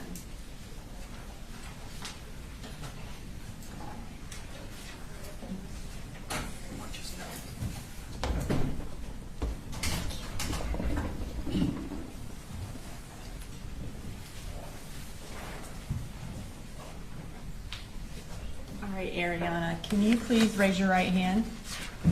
Do you swear to tell the truth, the whole truth, and nothing but the truth to help you God? Yes. And I love that your earrings match your shirt. Thank you. Can you tell us your name and then also spell it, please? Yes, my name is Ariana Norman, and you spell it Aryanna. And my last name is spelled Norman. Okay. And how old are you, Ariana? I'm 16. Okay. And where do you go to school? Apalachee. What grade are you in? I'm in 10th grade. What grade were you in during the 2024-2025 school year? Ninth grade. I'm sorry, I did not mean to make you do math today. So you were in ninth grade in 2024. Can you tell us if you went to school on September 4th of 2024? Yes, I did. And who did you have for second period? Miss Ryan. Were there any other teachers in that classroom? Yes. And who was that? We call him Coach Edwards. Okay. What kind of class was it? An algebra class. So on that particular day, did y'all have a new seating chart? Yes. Okay. I'm going to pull up the seating chart from that day.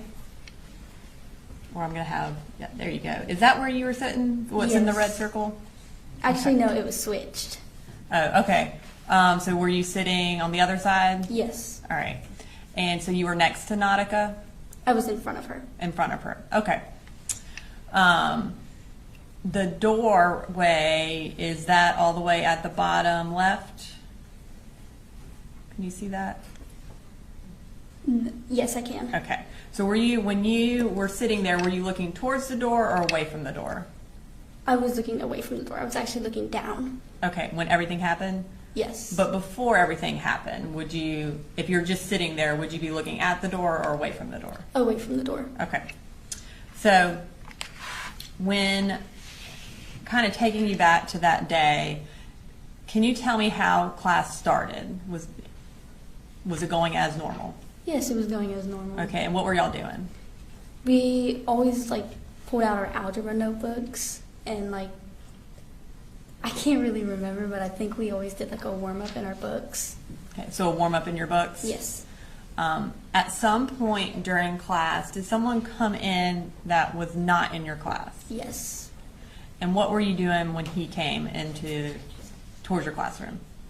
I didn't see him come towards the classroom, but I looked up and he was in the doorway. And before I looked up, I was looking down at my algebra notebook trying to figure out a problem. What brought your attention to the fact that he was at the door? Nothing really. I just happened to look up. And what did you notice about him? I noticed that he had a gun in his hand. Okay. Do you remember what the gun looked like? It was long and black. When you saw him with the gun, what did you do? I just stared at him. And what happened? He started shooting, and I put my head down on the desk and covered my ears because it was so loud. Do you know how long he was shooting for? Probably, time went by really fast, so I'd say a minute or two. And do you remember how many shots he fired? I wasn't counting, but it was a lot. Wow. So the entire time that he was shooting, did you have your head down? Yes. When did you pick your head up? I picked my head up right as he was leaving. Okay. And did you see him leave? Yes. What happened when he left? I'm pretty sure he went next door. He went to the left. Okay. Was y'all's door still open when he left? I think somebody closed it. Okay. At that point, did y'all have any idea if he was going to come back or not? I thought he was going to come back. Okay. So were you still afraid for your life at that point? Yes. When he left and the door was shut, tell me what you did. I crawled over to my friend because I thought she was having a panic attack, and then I realized she was shot, so I was trying to keep her awake as long as possible so she didn't die. And who was your friend? Taylor Jones. Had you known Taylor before this class? Yes. And how long had you known her? I had known her since 8th grade. So you said you were trying to keep her awake. Did you think that she was passing out? Yes. What made you think that? She was fluttering her eyes, open and shut. She could barely keep them open. What were you doing to try to keep her awake? I was holding her chin and was saying, "Taylor, stay awake." And every time she would close her eyes, I would shake her. Did you notice if anyone else was injured? Yes. Who else did you see? I saw Christian, and then I saw Ronaldo, and I heard Natalie. What did you hear Natalie saying? She said, "I'm a kid and I'm shot." Okay. Was anyone else screaming or yelling? No, not that I heard. What were the other kids doing in the classroom while you were with Taylor? The other kids were sheltering themselves. Like, I know some of my friends were behind the teacher's desk, and another kid was beside me with Taylor, and then other people were behind the clear touch and like hiding in corners. At some point, did you attempt to call anybody? No, I didn't have a phone. Okay. At some point, did police get there? Yes. What happened when police got there? They started escorting the injured out. Okay. So who left the room first? Not sure who left the room first. I guess which were the kids who went out before you did? That you said the injured kids? Yes. At what point did you get to leave the room? As soon as they said it was okay, we had to walk up. We had to walk out with our hands up. Did you walk out with anybody? I walked out with my classmates, yes. Okay. Was anybody specifically next to you, or were you with anybody? I was with Hayden and Michaela. And what happened when you walked out? I saw Christian laying on the floor as we walked out. Okay. At that point, did you know if he was deceased? Yes. What did you do when you left the school, or when you left your classroom? When we left my classroom, we all went up to a grassy area, and I was trying to find, like, my family to make sure they were okay. Okay. Did you have other family members at school with you? Yes. Who else was there? I had 2 cousins. Okay. Were you able to find them? Yes. Where did y'all, after y'all were on the grassy hill, where did y'all go? To the football stadium. And were all the kids from the school in the football stadium? Yes, ma'am. About how long were y'all there until parents were allowed to come in? I would say hours. Okay. What were y'all doing while you were waiting for your parents to be able to come in? If we saw the person that did it, we would go talk to people, and then some people were just like, because they were handing out water and stuff, people would go to the restroom, like, get water and stuff, and try and make sure their friends were okay. Eventually, was your mom or dad allowed to come to find you? Yes. Okay. And were y'all eventually allowed to leave? Yes. And did a lot of parents come that day to the football Yes. field?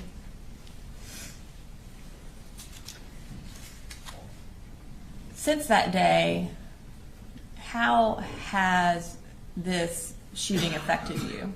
It has affected me very much mentally. I have had to been put on anxiety medication because even to go on a walk around my neighborhood, anxiety would fill my head, and I'd feel like somebody would drive past me and shoot me.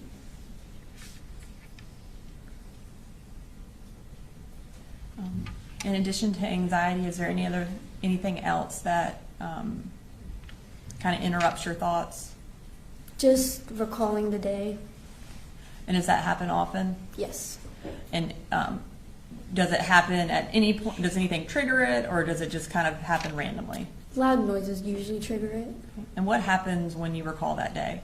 What happens when I recall that day is usually I just see Christian laying on the floor lifeless. And does that also cause you to have a panic attack or to be anxious? Yes. Okay. Did you have any difficulty sleeping after this? Yes. Okay. Was there anything in particular that you needed to be able to go to sleep at first? I would have to have my uncle help me go back to sleep because I would have nightmares of the shooting.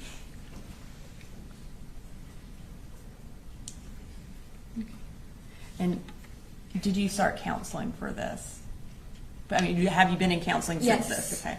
And are you still in counseling for it? Yes. Okay. Have you and the other kids in Miss Ryan's classroom stayed in touch? Yes. And how do y'all do that? We have a group called CRMC, and usually like once every other month we hang out, and sometimes we see each other in the hallways and stuff. And what is the purpose of that group? To like bond and like make sure really everybody's okay. Okay. And what is CRMC? It stands for the victims' names, and usually what we do is we like hang out, play games, eat food, just to like really get a closer connection. Okay. Thank you, Ariana. I don't have any further questions. You're welcome. Any cross? No cross, Judge, thank you. All right, thank you. So my understanding is that one or more of the jurors would like a break, so we'll go ahead and take a 10 to 15 minute recess.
be a change of plans, but I will step up if needed.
Some motions if you want me to. Just don't bring the jury in.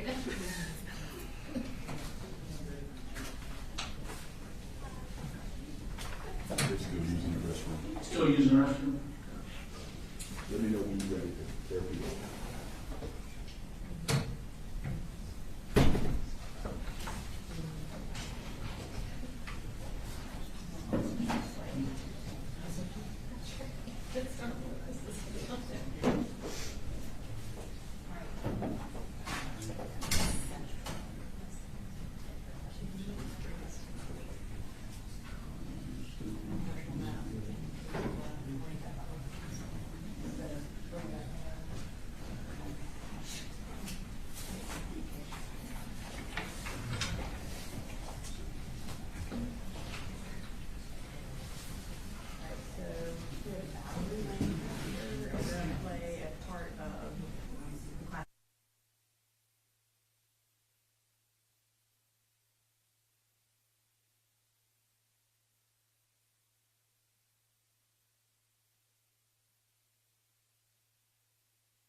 State calls next witness.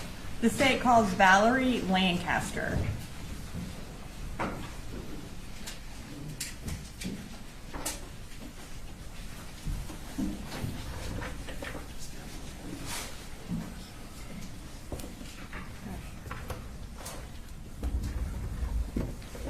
All right, Ms. Lancaster, can you raise your right hand? Do you swear to tell the truth, the whole truth, and nothing but the truth so help you God? I do. All right, can you tell the jurors your name and then go ahead and spell your name for the court reporter? Valerie Lancaster, VALERIE LANCASTER. All right, Ms. Lancaster, can you tell us what you do? I am a math teacher at Apalachee High School. And how long have you worked at Apalachee High School? This is my second year. And where did you work, or how long have you been a teacher? This is year 20. In addition to being a math teacher, do you coach anything? I do. I coach basketball and golf. In September of 2024, what was your second period class? My second period class was a collab geometry class. And what do you mean by collab? There's 2 teachers in the room for to cover special ed students that have IEPs. And who else was teaching with you? David Phoenix. And was he also a golf coach? Yes. And who handled what part of the class? We actually did it, we team teach, so if I was doing the main teaching that day, he would be circling the room, checking on kids, making sure that they were doing their work or answering questions, and then vice versa, if he was doing the main teaching, I was doing the circling. Okay. I'm going to pull up State's Exhibit 3.2. And this is a partial map of the school. We have what we believe is your room circled. Is that where your room was? Yes, ma'am. Okay. And right next to your room, who taught that class? Mr. Aswell. Okay. And what hall is that on? That's the I hall. And is it like the last classroom before you get to J hall? Yeah, it's like the intersection. Okay. On September 4th of 2024, who was being the lead teacher and who was being the co-teacher in your class that day? I was lead teaching at that time. Okay. So does that mean that Coach Phoenix was kind of walking around helping? Yes, ma'am. While you were in class that day, did something happen that kind of drew your attention away from the class to something outside the class? Yes, ma'am. We heard a loud noise. It kind of sounded like lockers banging or like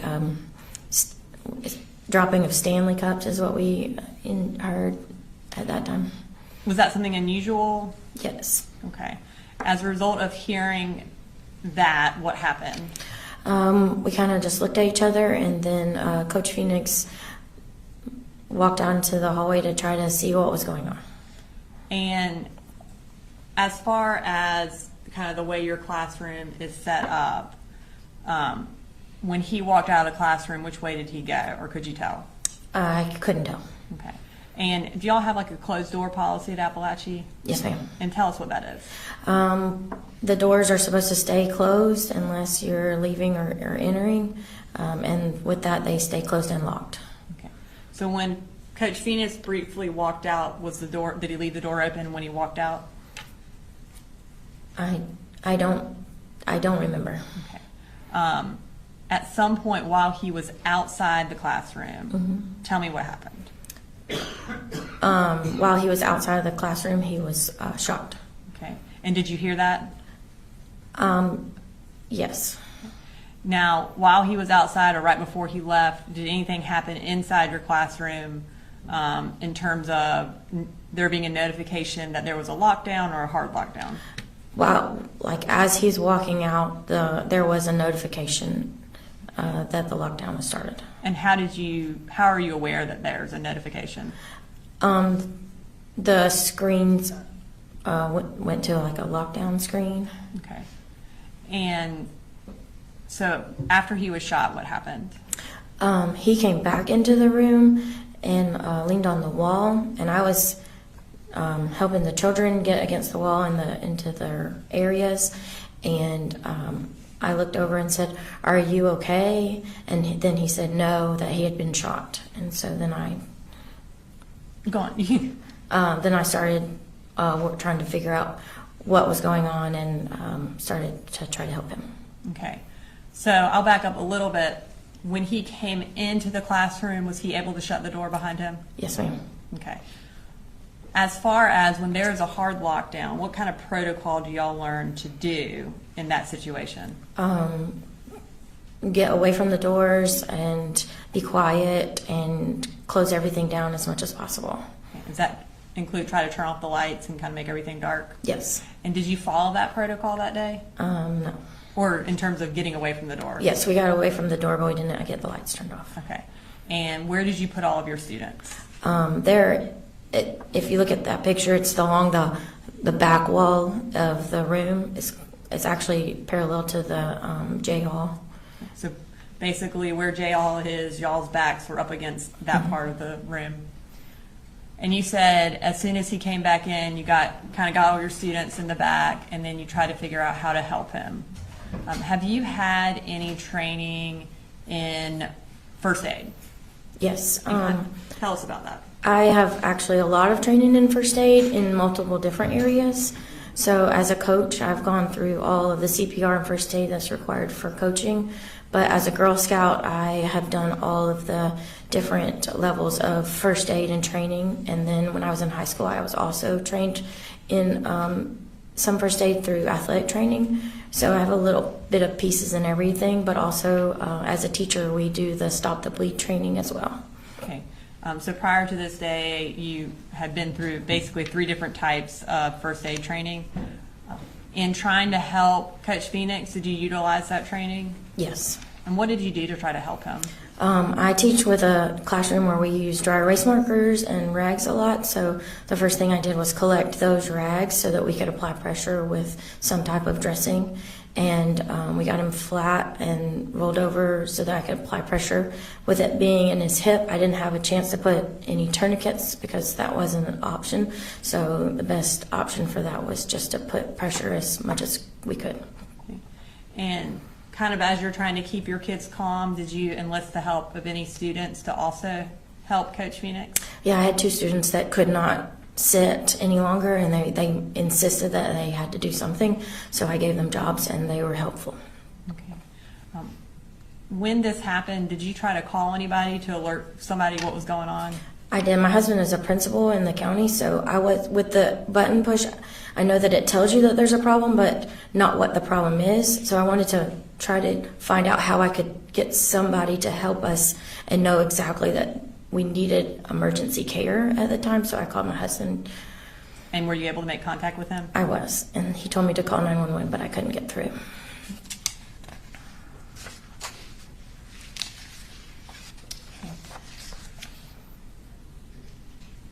And I know you may not remember this, but about how long did it take before law enforcement was able to get there to help with Coach Phoenix? It felt like forever, but I don't know exactly how long. Once they got there, did they take him away? Yes. Okay. And did y'all eventually get to be evacuated from the school as well? Yes. And where did y'all go? Originally, they moved us across the hall into the one that says Aikens, and we were housed there for a little while, and then we were moved down J Hall out to the football field. When you got out to the football field, is that where everybody was going? Yes, ma'am. Okay. And how long were y'all out there? A long time. And what were y'all doing out there? Just checking on the kids and corralling them until everybody could figure out how to properly get them to the right place with their family members. And were, I guess, family members and parents eventually allowed on the football field to take everybody home? Yes, ma'am. Okay.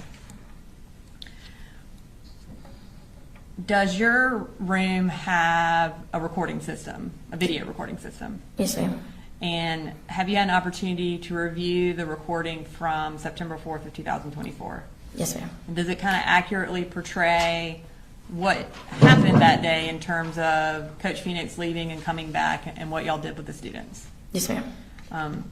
Your Honor, State's Exhibit 23 has already been introduced in the evidence through Matt Thompson. At this time, we would like to publish a clip, which is from 2 minutes to 3 minutes and 40 seconds of that video that's been introduced. No issues? Okay. All right. And if you could pause it before you play it, just so. Okay, before we play it, we're going to treat this like a clock. Does that make sense? If you could tell us on the clock where the door is. 4 or 5. 4 or 5 o'clock. And then where are you and where is Coach Phoenix? I am 1 o'clock. Okay. Coach Phoenix is like 9 o'clock. Okay. All right. At this time, we'll go ahead and play the video.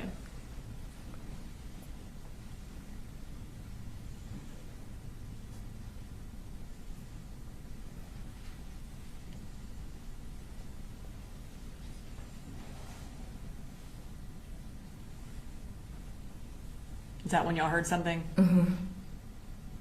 And is that the hard lockdown sign that came up? Yes, ma'am.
I don't have anything further for you, Miss Lancaster.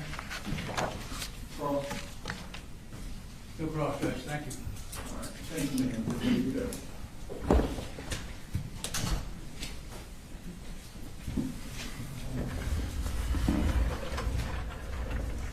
State calls answers. The state calls David Phoenix.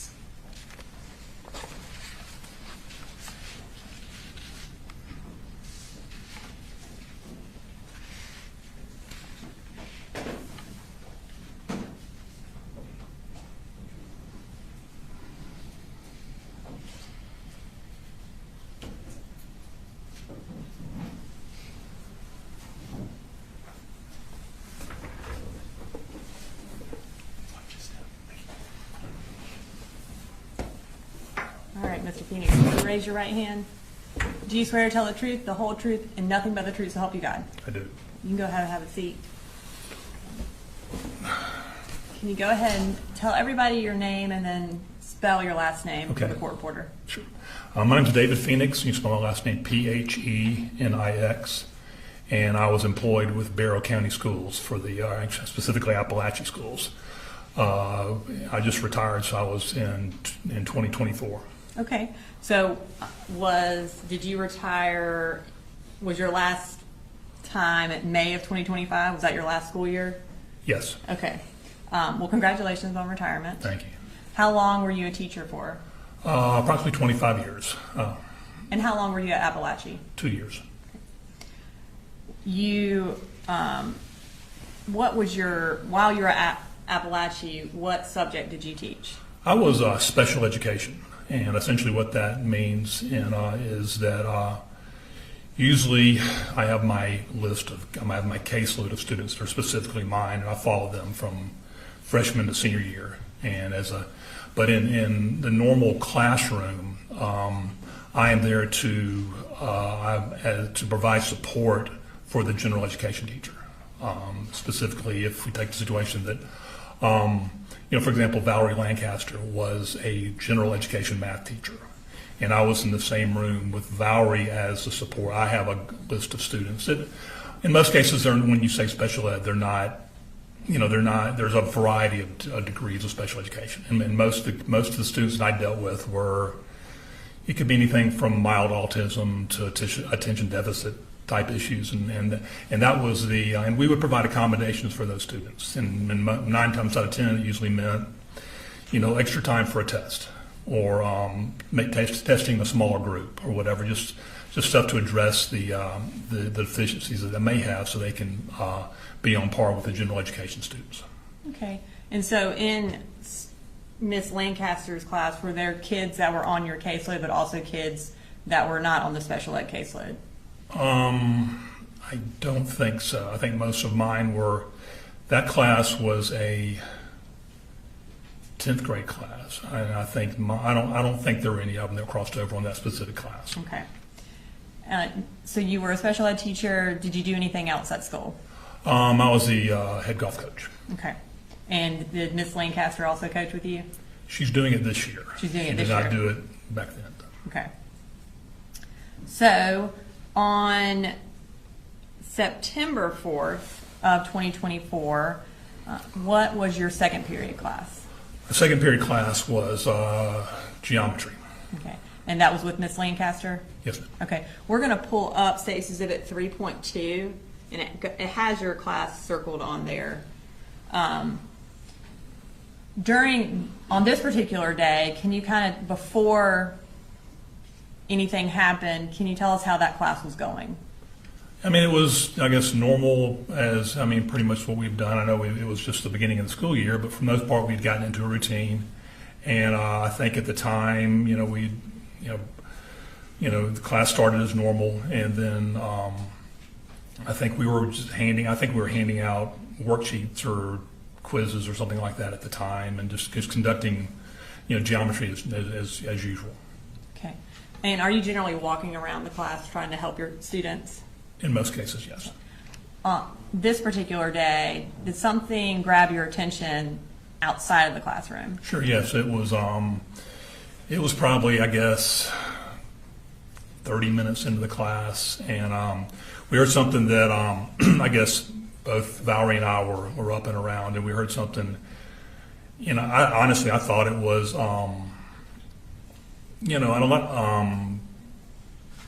maybe contractors working on an air conditioning system or something like that. I didn't. And at the time, what normally most teachers do when you hear something out of the norm, you kind of go out and investigate. A lot of times it might be, a teacher and a student kind of getting into it. It might be, fight.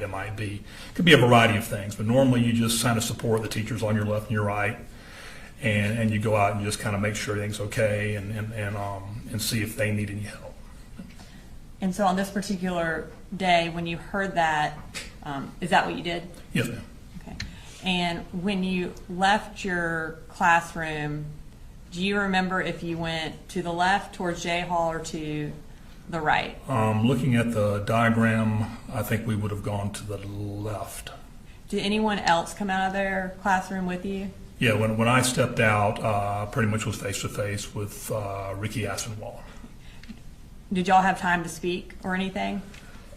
We may have exchanged a hey or kind of that what's going on look type thing. And what happened as y'all both left your classrooms? We probably walked about no more than 3 to 5 feet, and then looked up, and I think you can kind of see in the diagram where there's a hallway going that kind of dead ends, that our hallway kind of deaded into that back hallway, which is a J Hall. And we probably walked about 3 or 4 feet, and then we, at the time we saw a young man with a rifle. Did you see him before he started shooting? I did very briefly. I saw him basically in the pose with the rifle, and the minute I saw that, I think both Ricky and I both scattered. Okay. And were you shot? Yes, ma'am. Did you see Coach Asenwall? Was he shot? I honestly, at the time it happened, I saw a young man with a rifle, and we kind of dispersed, and I was on Ricky's left, and Ricky was more in the center of the hall, and I was more off to his left. So, and I, at the time, I picked up the fact that he did have a rifle, and then I kind of dove back in more toward trying to get back into our classroom. And were you able to get back into your classroom? Yes, ma'am. Where did you go when you got back inside? I got there, and we were, that's when something didn't feel right. You know, obviously I kind of felt some sort of pain in my hip, and kind of got into the classroom, stumbled in, you know, kind of, I think I either hit the floor, hit the wall. When I got to the hospital, I had noticed that my glasses were broken and I had a black eye. So I'm assuming I hit my head somewhere along the way. But yeah, I got back into the classroom, and we were able to get the door shut. And then I kind of hit the floor. I guess I kind of hit a wall, maybe slid down a little bit. And when you say we were able to, were you the one who shut the door? Or Yes, do you not ma'am. remember? Yeah, I think I was the one. Yeah. Okay. Do you remember how you were able to do that?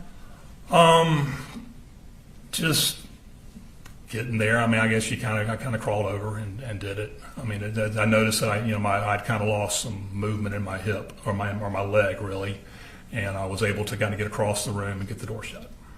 And after you got the door shut, what did you do? Pretty much kind of fell down flat on my stomach. And were you in pain at that point?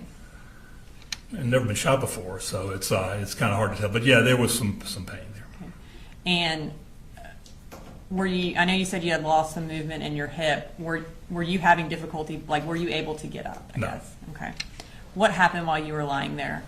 Essentially, obviously the alarms have gone off, and I think the kids, from what I could tell, I was kind of facing away from them. I believe they had all congregated in the back of the classroom or somewhere where they're out of my line of sight, and Valerie was able to take some dry erase rags. The rags we don't have, there's no longer chalkboards anymore. It's all dry erase stuff. So they had some dry erase rags, and they stuck it in my hip and tried to suppress the bleeding. And Miss Lancaster was the one that basically did the majority of that. I think 2 students did jump in. We were both Valerie and I did have cell phones, and I think Valerie was trying to call her husband and she was trying to call my wife. So we were kind of in that process of trying to communicate with them as well. Was she able to use that to stop the bleeding some? From what I could tell, yeah. Okay. And do you remember how long you were there until law enforcement or EMS got there? That's a good question. I'm thinking 10, 15 minutes maybe. Just a thought. I mean, I think I was kind of hazy and kind of foggy, but I think that's about what time. And when they arrived, did they take you out of your room into an ambulance? Yes, ma'am. Where did you go? Went to Piedmont, Athens. Okay. And where were you shot? I was shot in the hip and in the foot, of all things. And I don't know how that really happened. It might have been a ricochet, but it did. It kind of both of them kind of went through the one of my foot kind of went right above my arch and kind of out right below my ankle. So it somehow didn't really didn't hit the Achilles, didn't hit anything, I guess, really of huge value.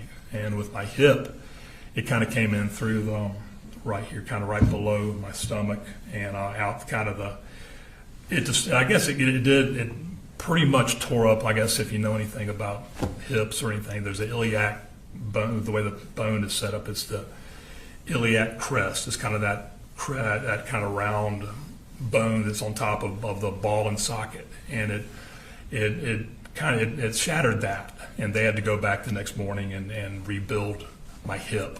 And so those were really the 2 places that I got hit. And so you had to have surgery on your hip. Were you able to escape without surgery on your foot?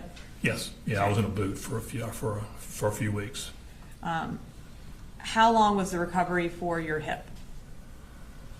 I mean, it could be argued that it's still going on. I mean, it's still. I think we've obviously went through physical therapy and a variety of things, and I think we're kind of at the point now where it kind of is what it is. And if I had to assign a number to it, I'd say I'm probably 85%. But I would think the majority of the healing probably took. Well, I was back at work in a limited capacity in December. Okay. And so that was your first day back at work was sometime in December? Yes, ma'am. And were you able to do your last year of coaching golf? I was. Okay. I don't have anything further. Thank you, Coach Phoenix. All right, any cross? No question, Judge, thank you. All right, thank you, sir. Thanks, You're sir. pretty good. Yes, sir.